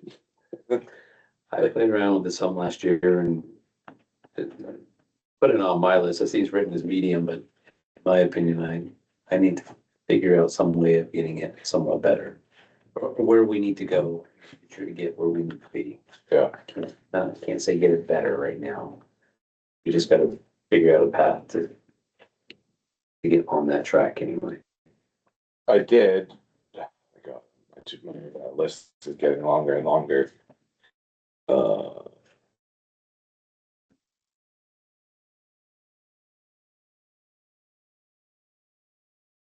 I did, mention to Darren the other day, Darren Severance, the chief, about scheduling a time to talk about long-term capital planning, at least with them.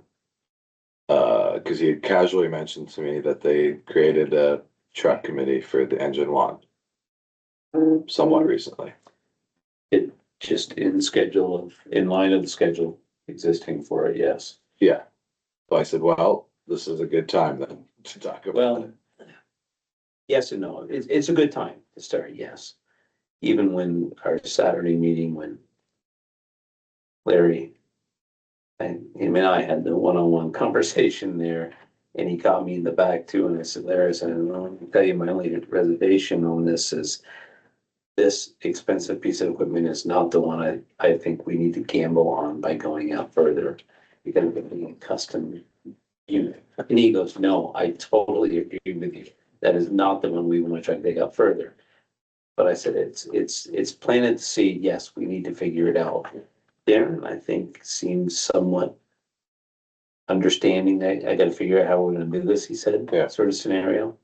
There's others that'd be harder to fight, but that's okay. Yeah, and I told him, I was like, look, that's just one option, right? There's Yeah. gonna be 100 others, you know, what I also suggested was like, well, you guys are very good at fundraising. I happen to know because I know the head of the fundraising committee.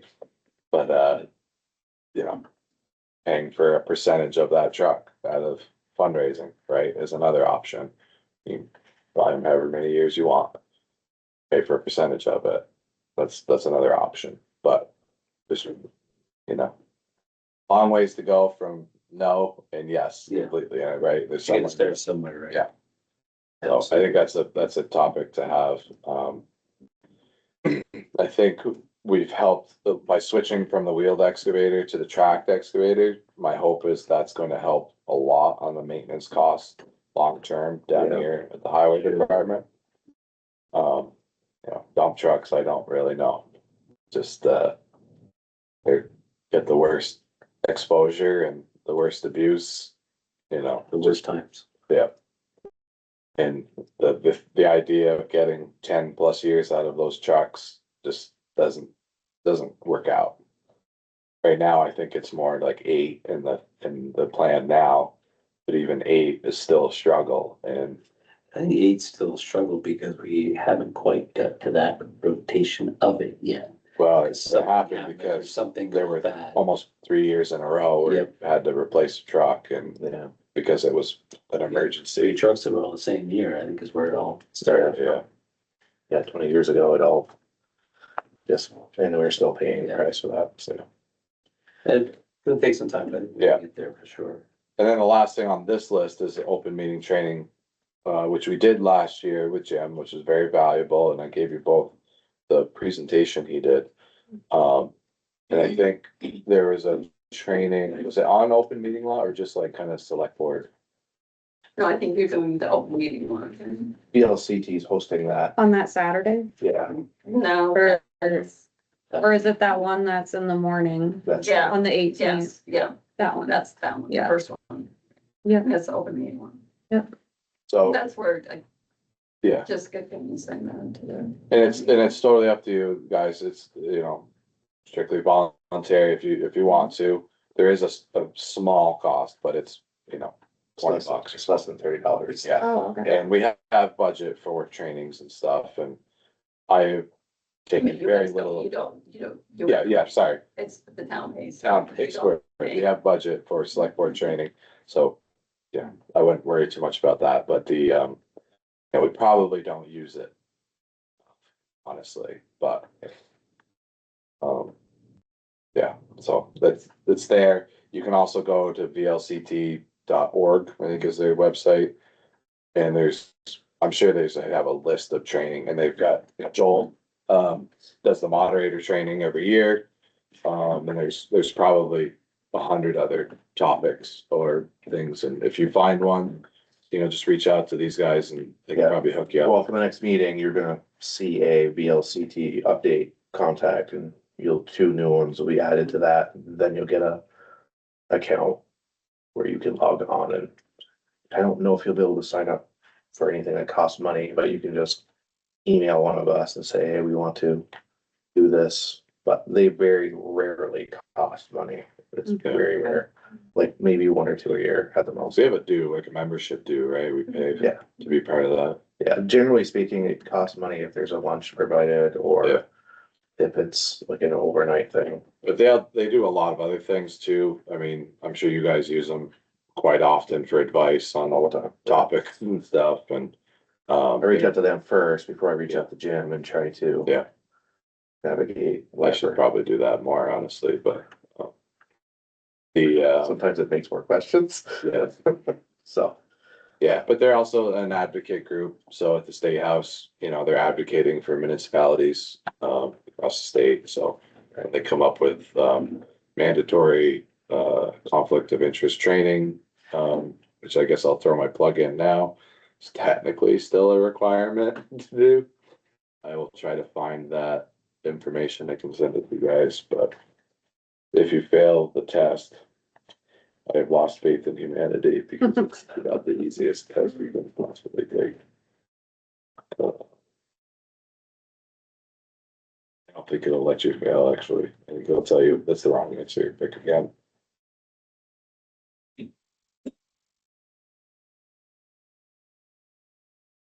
And then I keep my own general list here, of items throughout the year, whether it's worthy of being on here or not. And honestly, on this priority list, the tax sale property later this year, what to do, that will be a thing. Yeah. So we acquired a property in Cambridge Village. When's that come on? October. Oh, it's that late? Yeah, okay. but we, Then we got, 15 months because of the, right? So, yes. yeah, that one extends another 3 months because of the IRS. But I imagine it'll likely be even longer because then that starts the title search stuff, right? Or whatever Jim says. Yeah, we'll ask him, but Yeah. usually it's a year and plus the IRS. Yeah. It'll be this time next year before That's gonna say. we were talking about. Yeah.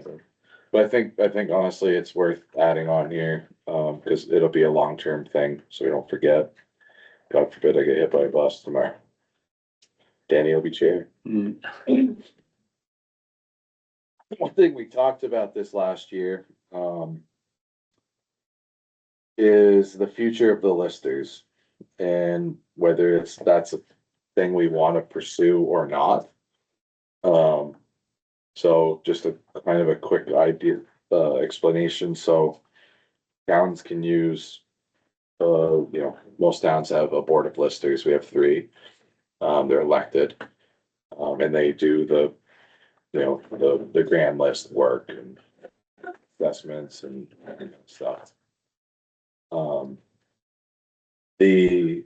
Some towns have an assessor, which kind of you can either take the place of the board, or the assessor is like a town employee and they report to the board. And the board of listers is kind of like a mini select board that is responsible for overseeing that work, but the assessor is the one that's actually doing the work. Or you can vote at a town meeting to just get rid of the listers altogether, and you would have an assessor that would be kind of doing that role.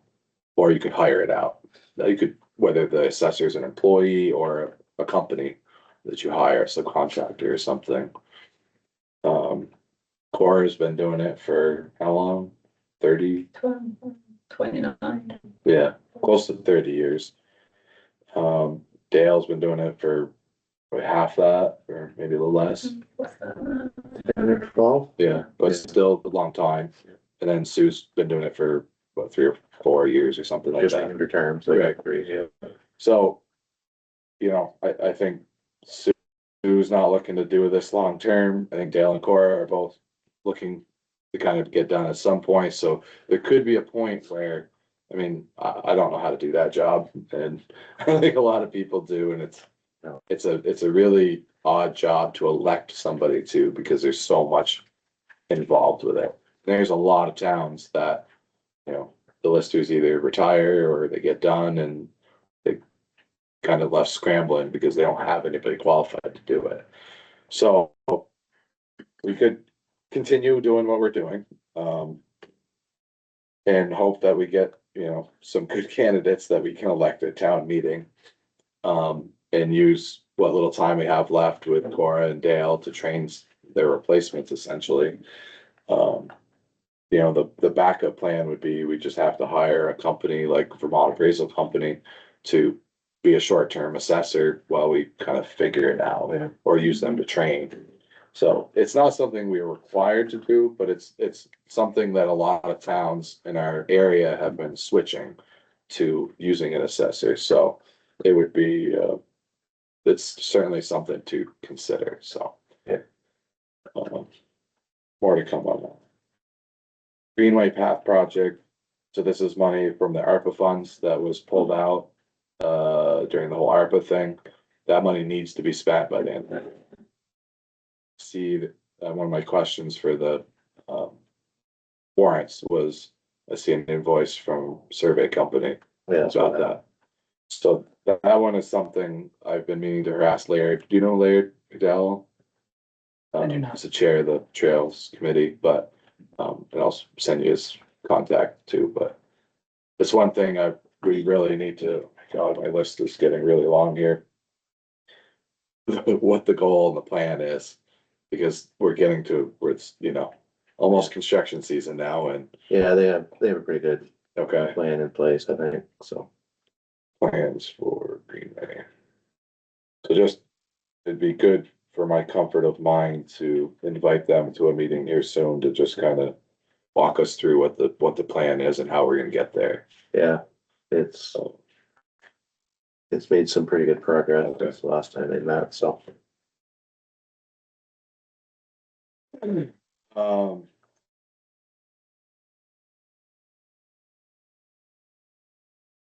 Some of these probably aren't worth adding on there, but the solar panels that we have at the landfill and the pit up here, whether we want to purchase those. There was a purchase option in the lease for the projects, both projects. The one at the landfill is on Green Mountain Power's grid. The one up at the pit is on Vermont Electric. All town properties are on Green Mountain Power. I forget, he told me who buys their solar and it's not Smugs.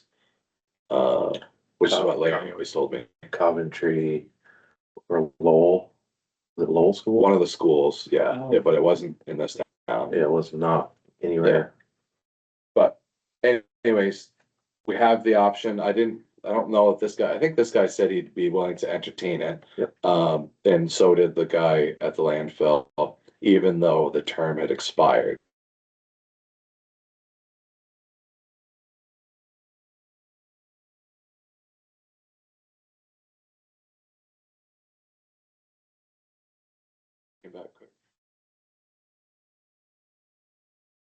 And I think I got a quote for the landfill was like $3,400, which we'd split with the developer, but I have a gentleman that chirps in my ear that tells me that's not a good idea quite often. But I honestly don't know. I don't really know if it would be a good idea or not. They're approaching 7, 8 years old now. And it should be understanding what the true life cycle costs of that are, how much they degrade over time, and what the payback would be, so. You asked one of them, didn't you? He was gonna provide you some of that info as to what it has done over the years. Yeah, See if you could see any sort of, Green Lantern Solar, who operates the one in the landfill. She said she has all that info and would certainly provide that. The real question is that all that info would be great, but then like, I have no sense of what the purchase price would be whatsoever, so like. You need both data points to really determine, is it worth it or not? feasible. So, I haven't done anything with it, but. given the kind of the certain financial things going on in town, I just, I don't know, kind of getting cold feet over it, that perhaps it's not really worth, it's not hurting us being there and having somebody else own and operate it either. We do get some benefit out of the landfill, although it's fractional. So, I don't know. But,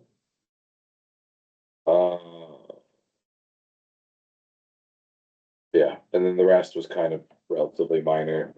Still haven't heard from the unclaimed revenue people. I keep meaning to call them. I forget. The North Cambridge one, The North Cambridge Cemetery. we gotta check. You didn't? We got it. Woo! Wait, how much? 9,000. $8,946. I rounded up. 32 cents. Saw today, so. I was thinking that just get deposited in the cemetery asset account. I think that's where it belongs. Yeah. But kind of because I don't know if I did. Yeah, they're great. Perfect. Solves that problem. So that's Good. So yeah, we got $9,000 that was just sitting there in unclaimed revenue. So thank you, Mark Schilling and George Putnam, for that, doing the due diligence and getting that person from the cemetery commission, the North Cambridge Cemetery Commission, to sign it. And I think he's passed away since then. So the budget, I think, right? Right. There you go. You don't just stumble upon $9,000 all that often. Do we wanna, dog control? It's been. What? Dog control. Yes, absolutely. I didn't write that one down, but you're right. So it's funny enough, I read an article in Vermont Digger some point recently about Montpelier. Yeah. And their dog issues. And yeah, they're having a bunch of problems down there as well. It's But not, it seemed like theirs was more like they kind of had no leash law, or they had a park. It was a public park that was open, like no leashes in the park. Which sounds like a recipe for disaster. not a good one. But, so dogs have certainly been a issue. And I'm probably understating that because I'm not the one that deals with it. It's peaks and valleys of. Like recently, it's been one after another, varying issues between.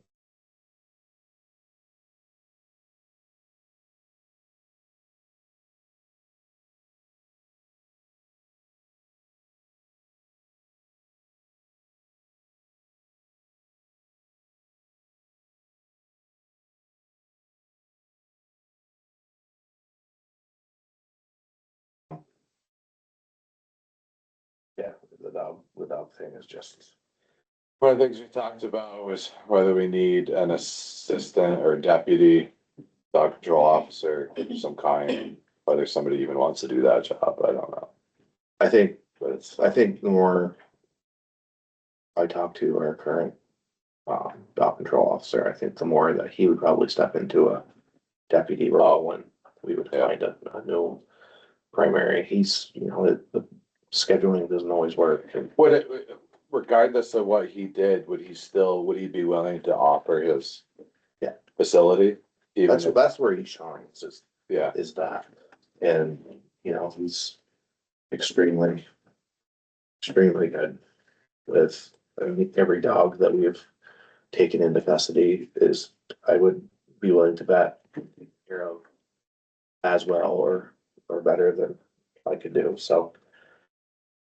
yeah, so it's unfortunately, that's one of the.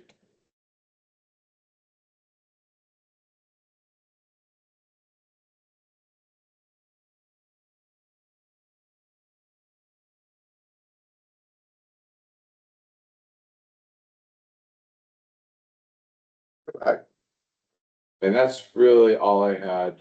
When is the excavator showing up? Next one. Oh, okay, well, I'll leave it on the list then. Trailers were approved today, so I expect I don't know, I'll probably get 3 of them in the next 2-3 weeks, and the other 2 after that, so. Which group are we in? Wherever you want it to be. Okay, sounds good. I take that back. I did have one more, but it's not really on our list, but I just made a note about combating delinquent taxes. And like strategies around that about, I don't know, but just something that I wrote down. But I'd be kind of curious to know what other towns see. Like, are we an anomaly? Anomaly? Geez, I can't talk now. But, you know, I mean, I think we're doing very good. Ours is, I mean, we start off with a very high number. no, I know, but I'm trying to combat that high number initially. That is a hard thing. I honestly feel it is a sign of the times. And I think it's gonna be, you'll see it change over the next 2 to 3 years. But I think it will probably be just as bad, if not worse. I'm curious, like, if VLCT collects any of that data, honestly, like if they have surveys or something I that don't they've done. think I've ever done a survey that had delinquent taxes, did you? Is that in the audit at the end of the year or? No, okay. Wonder if you just a quick email to somebody there that, you know, whatever, I don't know, whatever department that deals with that type of thing, but if they've seen anything, I got an email from Susan Crow. 7 days, sent me an email asking about some questions. I don't know if they called here. They called me, yeah. No, it was like some basic questions, and the article she was trying to write was like, you know, basically just that, like, is it a sign of the times? Like, Yeah. she picked up on the meeting minutes at the budget meeting where we talked to, actually, there was the News and Citizen article that was a result of the budget meeting, where it was mentioned about delinquent taxes. So it piqued her interest to write a story about whether that is a correlation to the sign of the times or like what, so. Be interested to see what they find when. Well, and I said, yeah, because he asked me like something about how we compare, Cambridge compares with other towns. I'm like, well, I don't live in other towns, so I don't know what they deal with. I mean, I haven't had enough time focusing on our town report to let alone read somebody else's. But that would be kind of interesting to know. But even with that high number that we started off with, we've done very, very well. Jessica can also, you know, contest to that, where we send out statements, we work with people, we have people on plans. No, and It's- I'm I mean, not, It's cut it down to where we're like maybe 165 or under that now. Yeah. I mean, that is like amazing from where we started. no, I know, and I'm It's not such saying a- anything it's such a about that.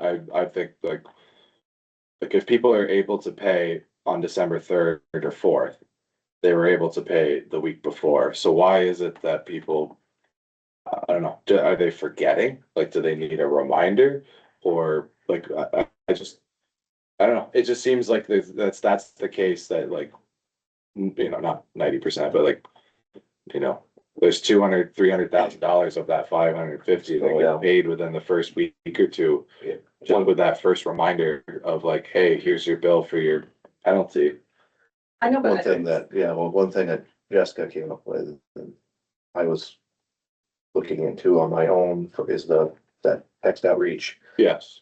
isn't just texting, it's outreach software. It does have a cost to it, but next meeting, I was hoping to add that to the agenda so that'd be kind of a tool as a reminder that wouldn't involve postage, letters, you know, something of Reminder, taxes are due next week. Yeah, and then Pay here. and the way these work is pretty neat, where there's all kinds of avenues and resources and all kinds of things. It's not just your phone, but it can send out An email or something about that. exactly, or all of them. So, Yeah.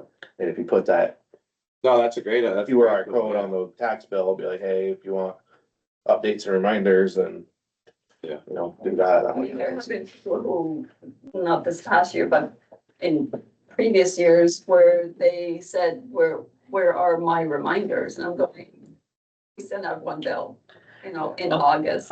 And that's it. It's like, we do not, it's like, well, they kind of wanted one from us, like every month or something. And it's like, you don't even know that costs a lot of money. You know, we can't do that. And then there's a lot of people who lose their bills, so we have to give them new ones, especially now because of, you know, for tax time.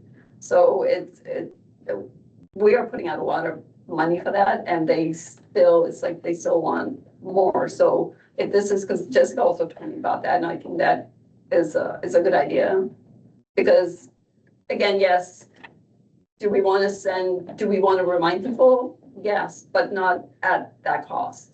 I know. That would be a big cost to us. For sure, and a cost-effective way to easily remind people is perfect. I think that's the best solution possible, because the counter to that is the cost for developing a payment plan, sending out the statements, sending out reminders, like all of that is burdensome, I can imagine, but, you know. But it does get results. It does. Right. We are getting very good results from that, you know, but I really do not want to send out a reminder to them like every month or twice a month, or it's like, no, that is also your responsibility as a homeowner. Yeah, I think there's a middle ground there. Yes, text, I think. If there's a way, we could, I think there's a way, hopefully we can. No, I mean, Not Jessica that- told me about that, and I think Yeah. there's a lot of functions with that Right, are very good. it would be, but yeah, that's getting, next meeting topic, but. Yeah. So yeah, so that's kind of it for the on the priorities for 26. And we'll plan, you know, in a couple months, we'll come back to that and yeah. Moving on to Thornman property. So this is the parcel for the planning conservation commission has been working with, and the Crush Nature Preserve, I guess it's really more the Crush Preserve, to acquire with the Vermont Land Trust, right? Yes. Yeah.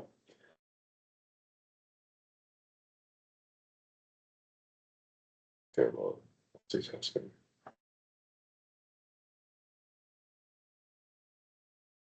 Hope not really spell checks my book.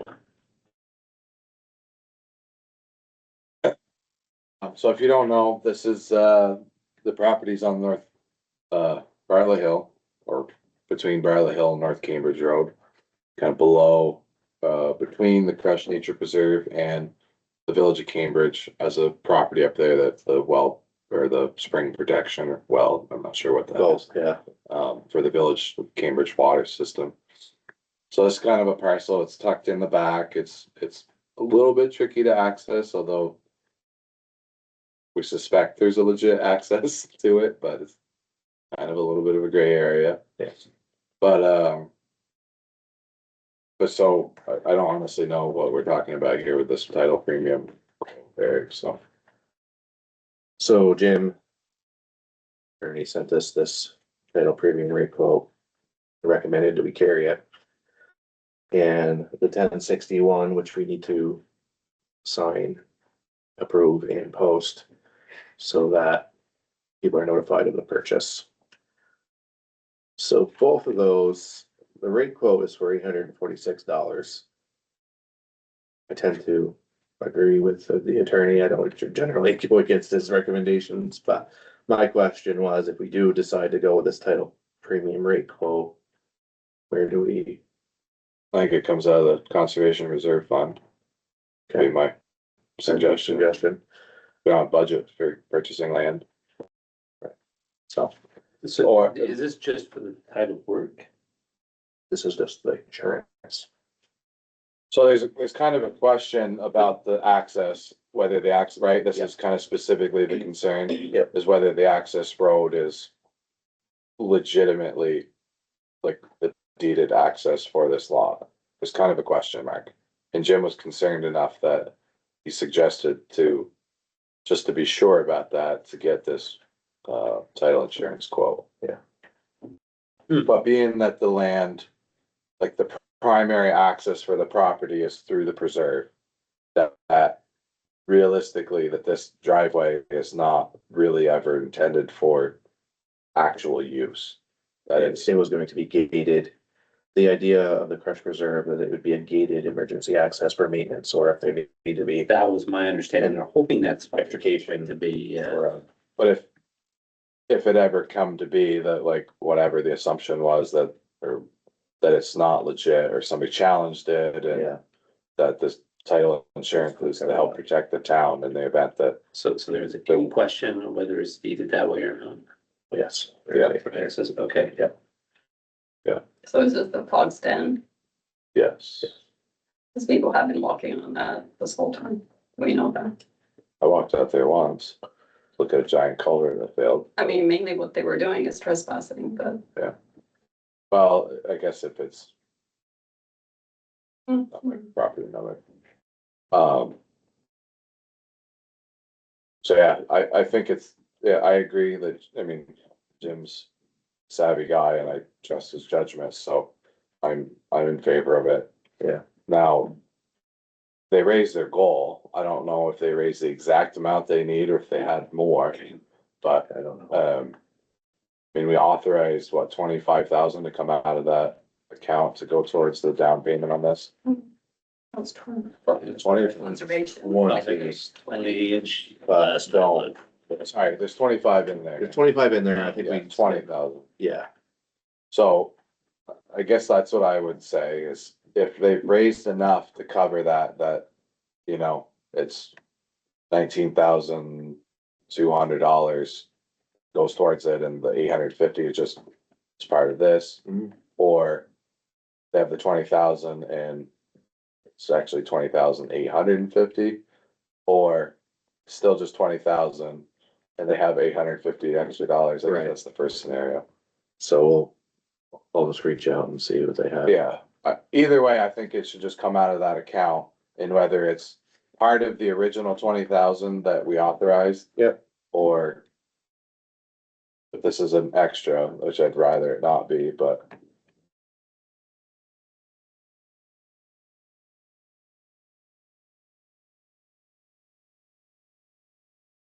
I think I'd rather propose that would be the first option, that the $20,000 includes the title premium.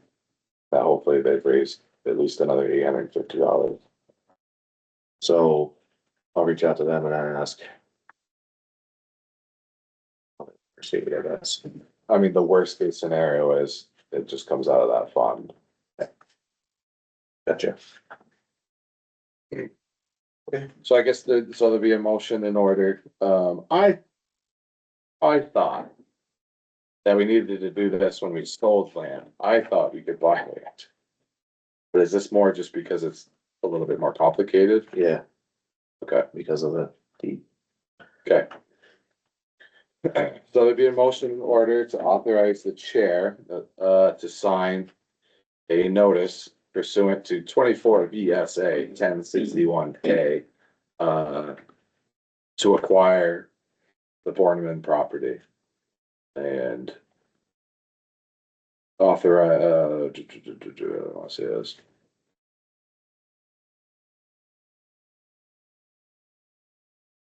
And to approve the, God, I'm Title premium rate quote. title premium rate quote from CATIC for the amount of $846.25 for title premium insurance. That's all you're asking is to approve that, correct? Well, No. I got this letter to sign too, the notice. I do them separate, that's easier, let me scrap that off. So, the motion in order to authorize payment of the CATIC title premium quote in the amount of $846.25 to be taken out of the Conservation Reserve Fund. So moved. there a second for that? I'll second it. Any discussion? I know that's really complicated. So basically, this is just $850 roughly for title insurance for the acquisition of the property. So there's no other discussion. All those in favor signify by saying aye. I- Aye. Opposed, abstained. Motion carries. So now I need a motion to authorize the chair to sign a notice pursuant to 24 VSA 1061A. To which provides notice of the purchase of the Borneman property. Wait, everyone, So moved. is there a second to that motion? I'll second it. Discussion. So yeah, basically, you can all read this, but basically this is providing notice. So this will get posted, around the town and a couple different places. So basically, it's notifying the public's right to a petition if they disagree with this, that they can gather, 5% of the voter signatures and file it here at the town clerk's office and say, no, we should not do this deal. That gives the voters that right to do that. This is something, if we ever sell property at the business park, we'd also have to do this as well, conveyance of land by a municipality. But yeah, I think it sounds like Jim is just a little bit more concerned about this particular parcel and wanting to cover some extra bases, so. But it basically gives the property description, like you would read in, a tax sale or something, book number and stuff like that, so. Anybody's welcome to read it if they want to. But if anybody doesn't have any more questions, we can move to a vote. To authorize the chair to sign this. So all those in favor signify by saying aye. Aye. Aye, opposed, abstained. Great. That's.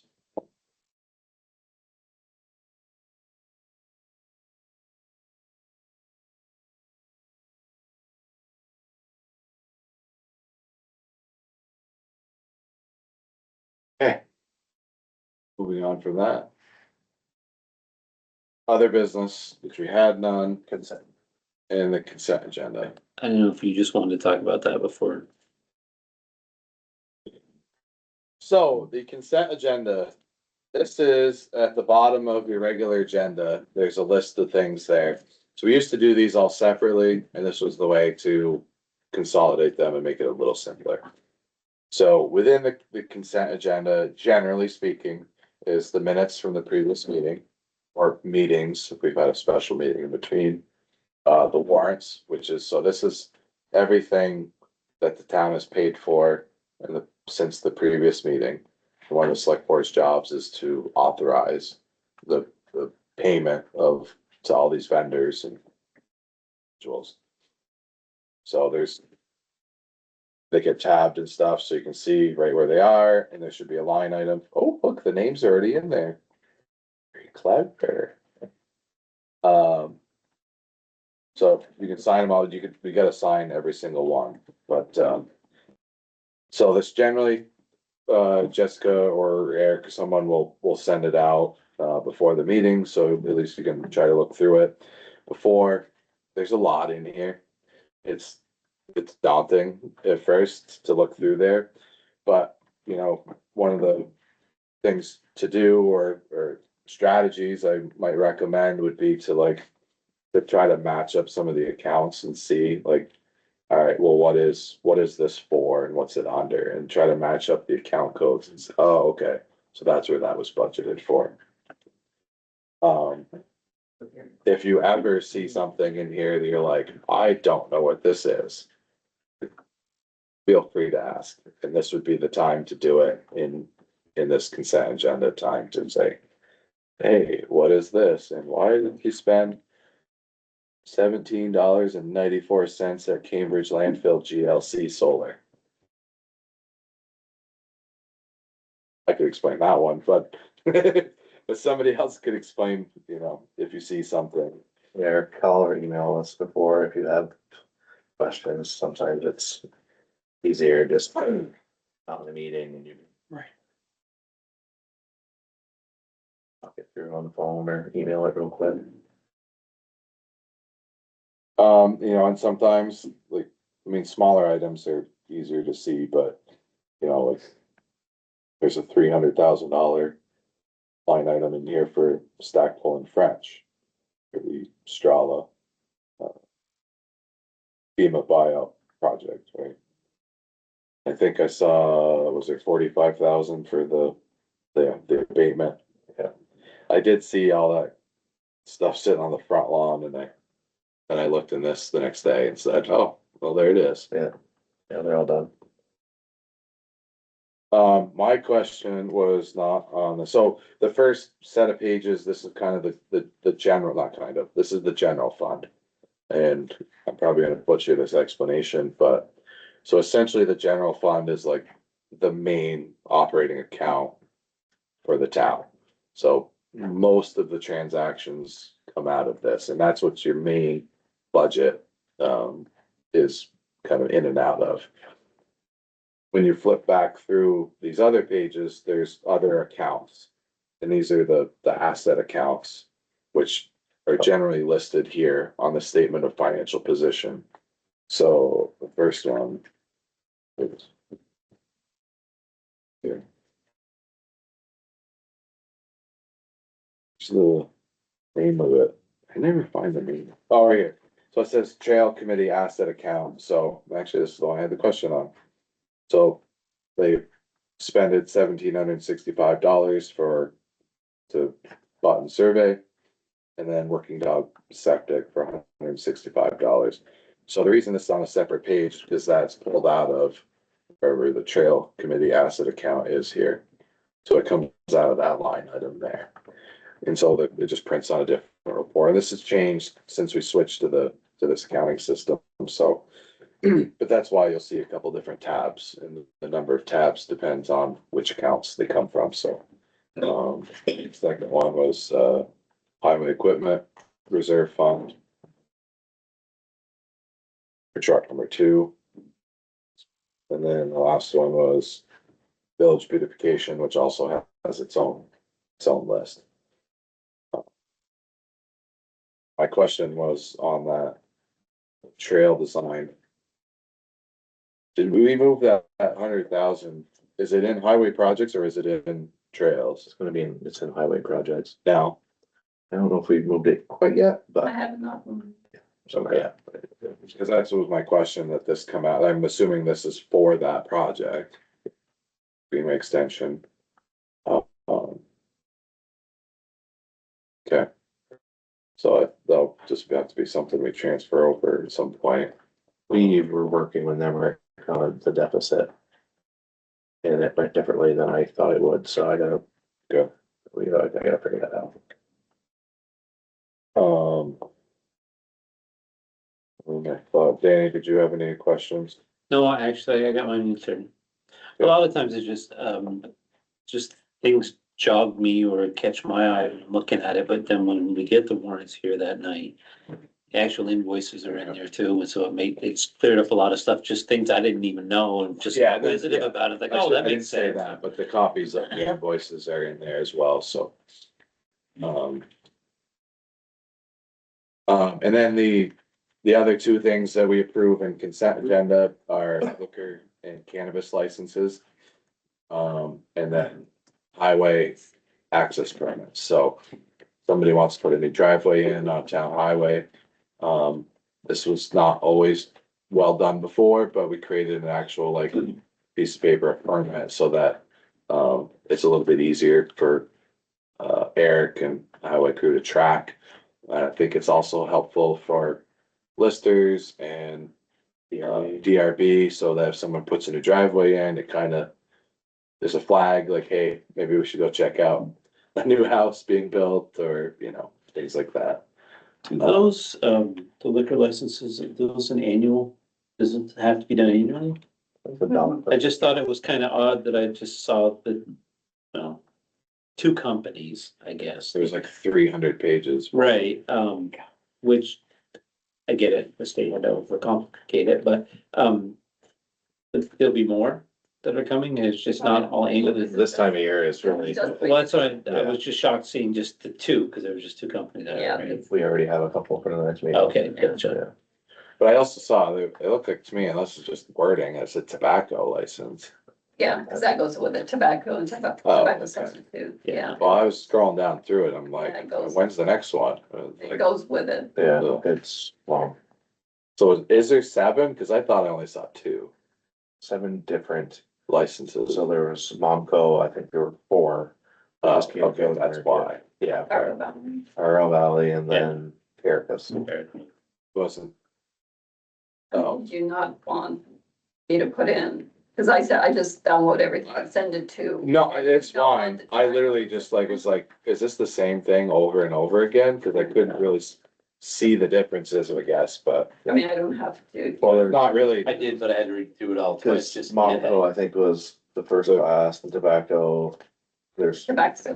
tobacco, so that's the one I always forget. And really the state's generating this stuff, so it's not really, it's still one of those things that's on the town to like approve, but there's really no legwork on your end, is there? Or just a little bit? I have to go in there and look at everything, and then I have to go in there to download it, send it there, and then I have to go back in there again after like tomorrow to approve it. Okay, so there is something, but, Yeah. but the state's generating or they submit it to the state, right? And they generate that. Yes, report. it's in a portal. So before it was all paper, but this is a portal, so it's just. Assuming it has to all go in, paid to the state before. they So I issue, have, right? so I have to wait, so I get it first, and then I send it to Eric to, so you guys can approve it, and then I wait for a check. So if I don't get a check from them, I do not approve it. Even if you approve it, I don't approve it, because I So the want. state sends out the invoice, but the That sends it up. They- businesses have They to send send it to They you. send the people an Okay. email saying you have to pay the town clerk this much money, for, it depends what it is. And so then if I do not get the money, I do not approve it until I get the money. Folks, pay your taxes. Alright, so, any questions on any of that? I know it's just like a ton of info, but. So there'd be a motion in order to approve the consent agenda, which includes the minutes from the February 17th meeting, the warrants, and 7 liquor licenses. Do I have a motion? So moved. I have a second. Motion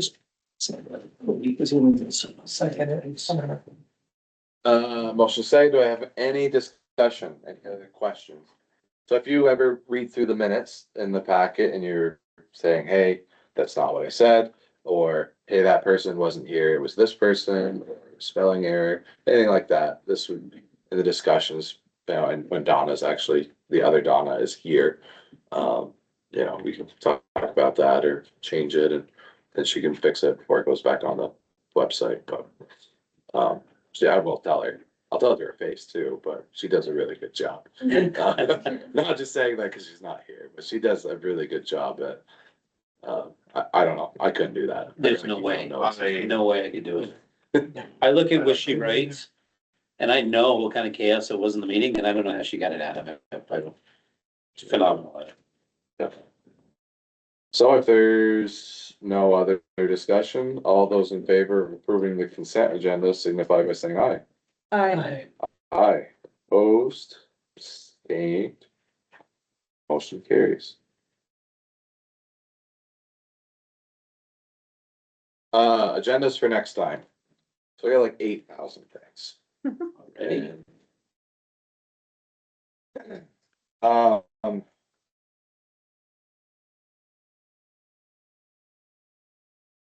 So conference room policy, you mentioned Eric, Yep, is that this room? Yes. But, okay, text outreach, yep, and that's gonna be the like description of the service, the payment, that kind of we have stuff. we have a demo I'm gonna put in the packet. Okay. And like how much roughly, do you have any idea? 5,000, A year? Yep. Okay, it's a little under that, but not much. yeah,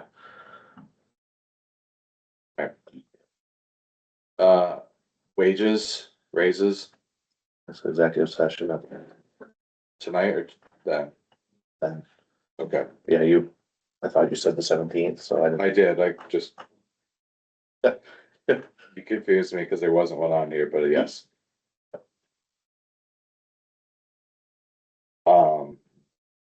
I've got 100 other things. Not all of them are a huge deal, but, so the ambulance update, Mhm. just kind of sounds like it's just a little bit of a miscommunication with a cost increase. And just kind of an update on, Danny's been leading that charge with the chief.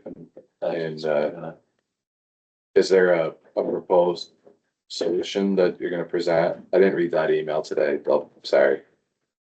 Yes, Okay, I'll give you the lowdown, but perfect. I'll put something together for the packet for it. It's probably not gonna be a long topic. It'll just be an update and everyone's good with proceeding as is. You know, disband the town meeting modernization possibly. Yeah, I will. That should also be a very quick one, unless I get a lot of feedback negatively about it. Um,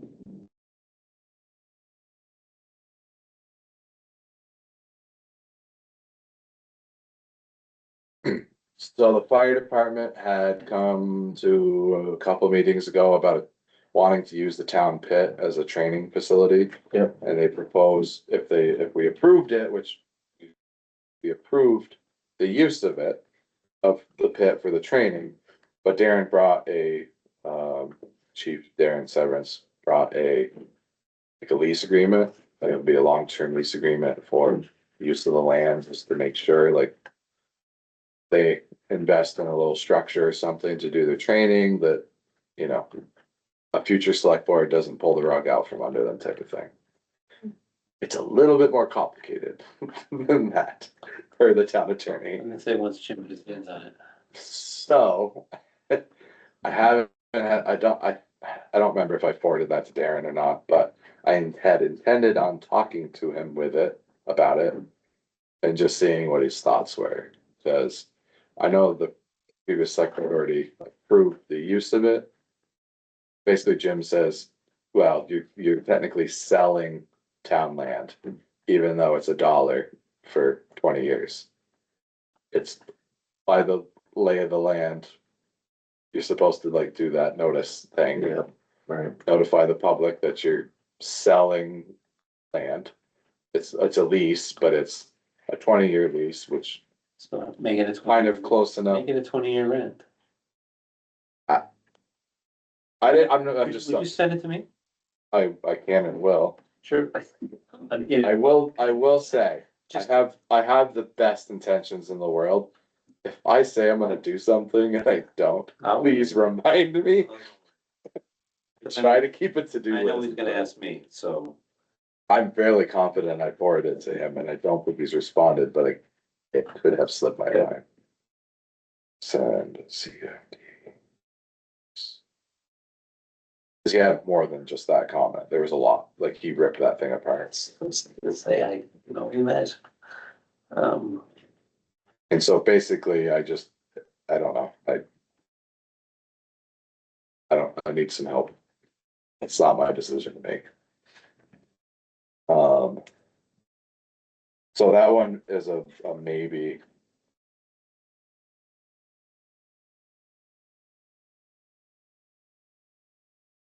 And I don't know if Laird would be, of course, it's literally next week, so, raises and wages takes a while. Mhm. So I don't wanna like burden the meeting, cause that's generally the The longest. Greenway extension, they have a meeting in April, so I would say like the latter half of April would be good for that. Some of the other things I wrote down, some point, the local options tax, I think, Sam, he's been emailing me a lot of stuff. I know they want to provide some type of update, but I don't know that right this second is warranted. I think a little later, so maybe April.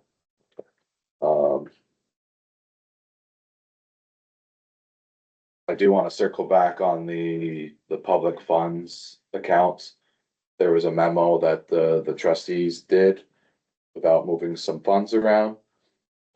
Jim was good with all of it, but then Donna pointed out there was one fund that wasn't mentioned, so I need to get back with April and Justin and Jen. Cause it wasn't mentioned and I didn't see it in my notes, that grammar school one, unless you remember it. I thought that grammar school was part of the lease land. I thought it was too.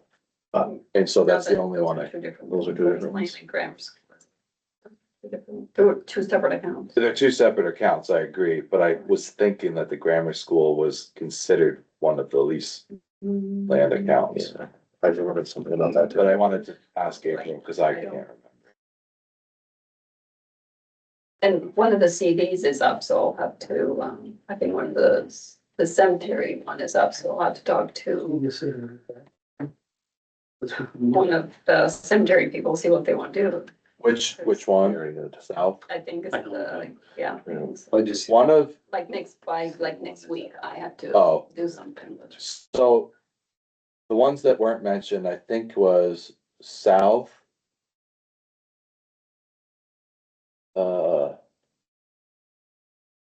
I believe South has to stay. I think, was it Gray? No. I feel like there was two that had to stay, and it was in that memo, Okay. but I don't remember. I can't remember. So, but it was the North Cambridge one, cutting. I think it was South and Gray, I think, but I don't know. That would be it, we'll have to just make that decision at a later meeting, but I was thinking April. After I talked to April, in April.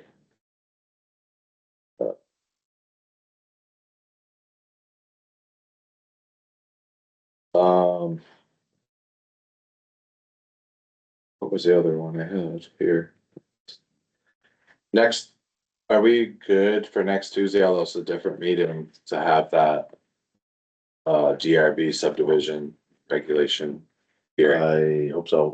I get it posted. Okay, no, I guess that's Notice just everything, yeah. Why it took me so long to get a response, but.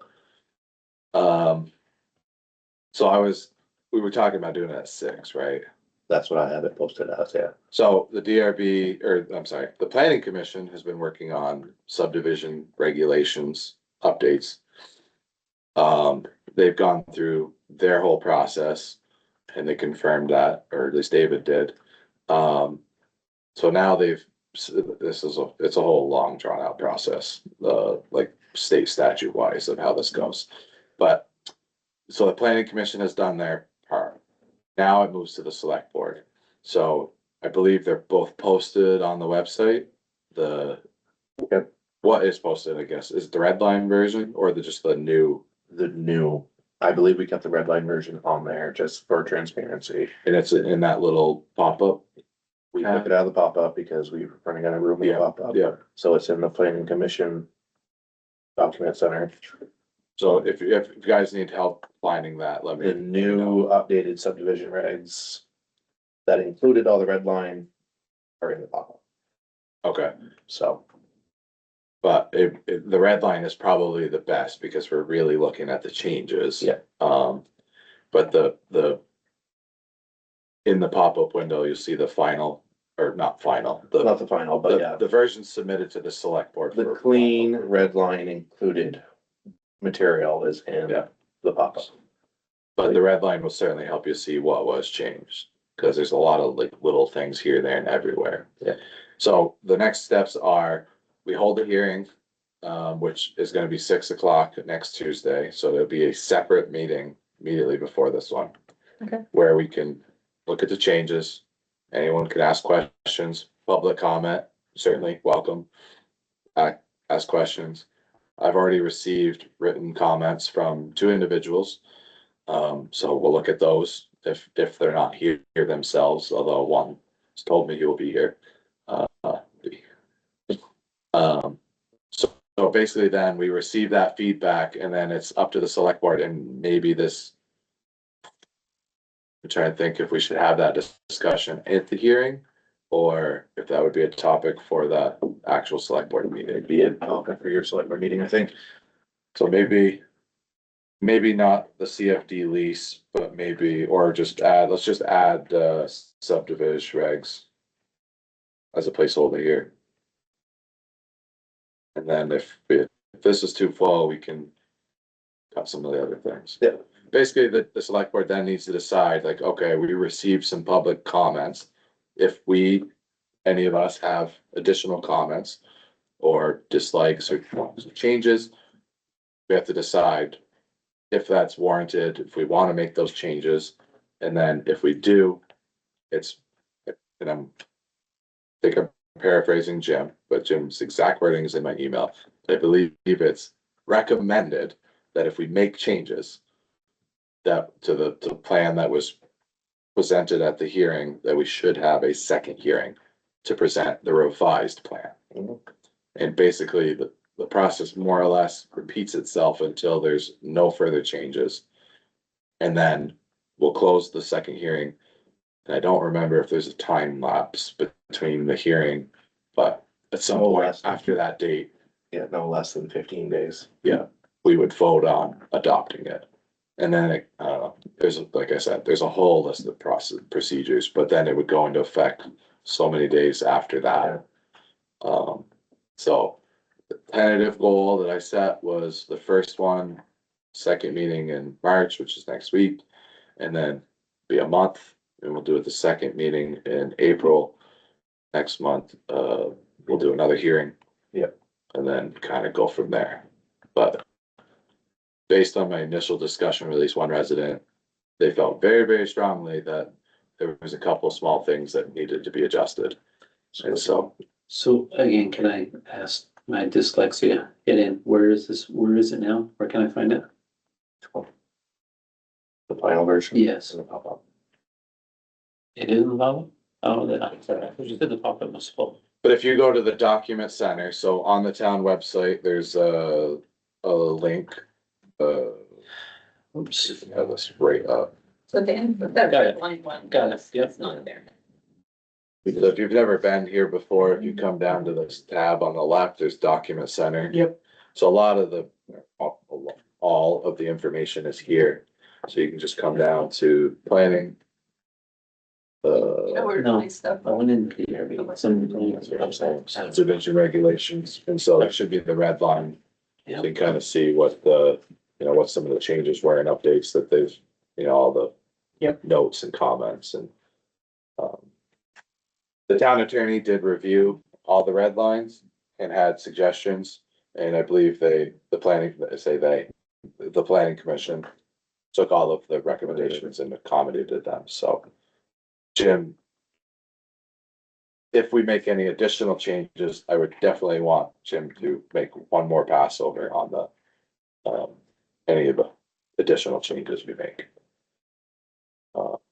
I had already provided my comments to the planning commission last fall. I know several other residents in town also did.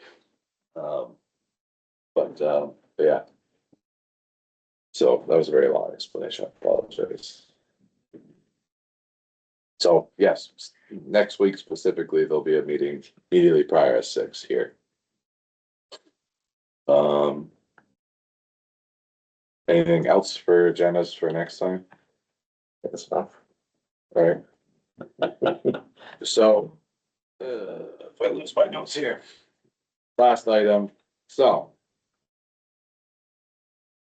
I'll explain this further in a minute, but, so there'd be a motion in order that the board finds that premature general public knowledge regarding pending or probable litigation involving a subdivision application would place the board at a substantial disadvantage and therefore enter an executive session under 1 VSA 313A1A E1A1E.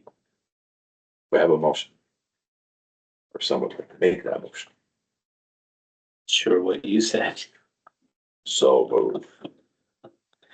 Is there a second to that? Second. Sure, we got 2 seconds. Alright, any discussion? All those in favor of the motion signify by saying, I'm sorry, I gotta back up a little bit. With Don, Eric, I always forget this one, and Jessica, in attendance with the select board. Friendly amendment, everyone good with that? Good. All those in favor of the motion signify by saying aye. Aye. Opposed, abstained, motion carries, and we will move into executive session. 9/11. 9/11. So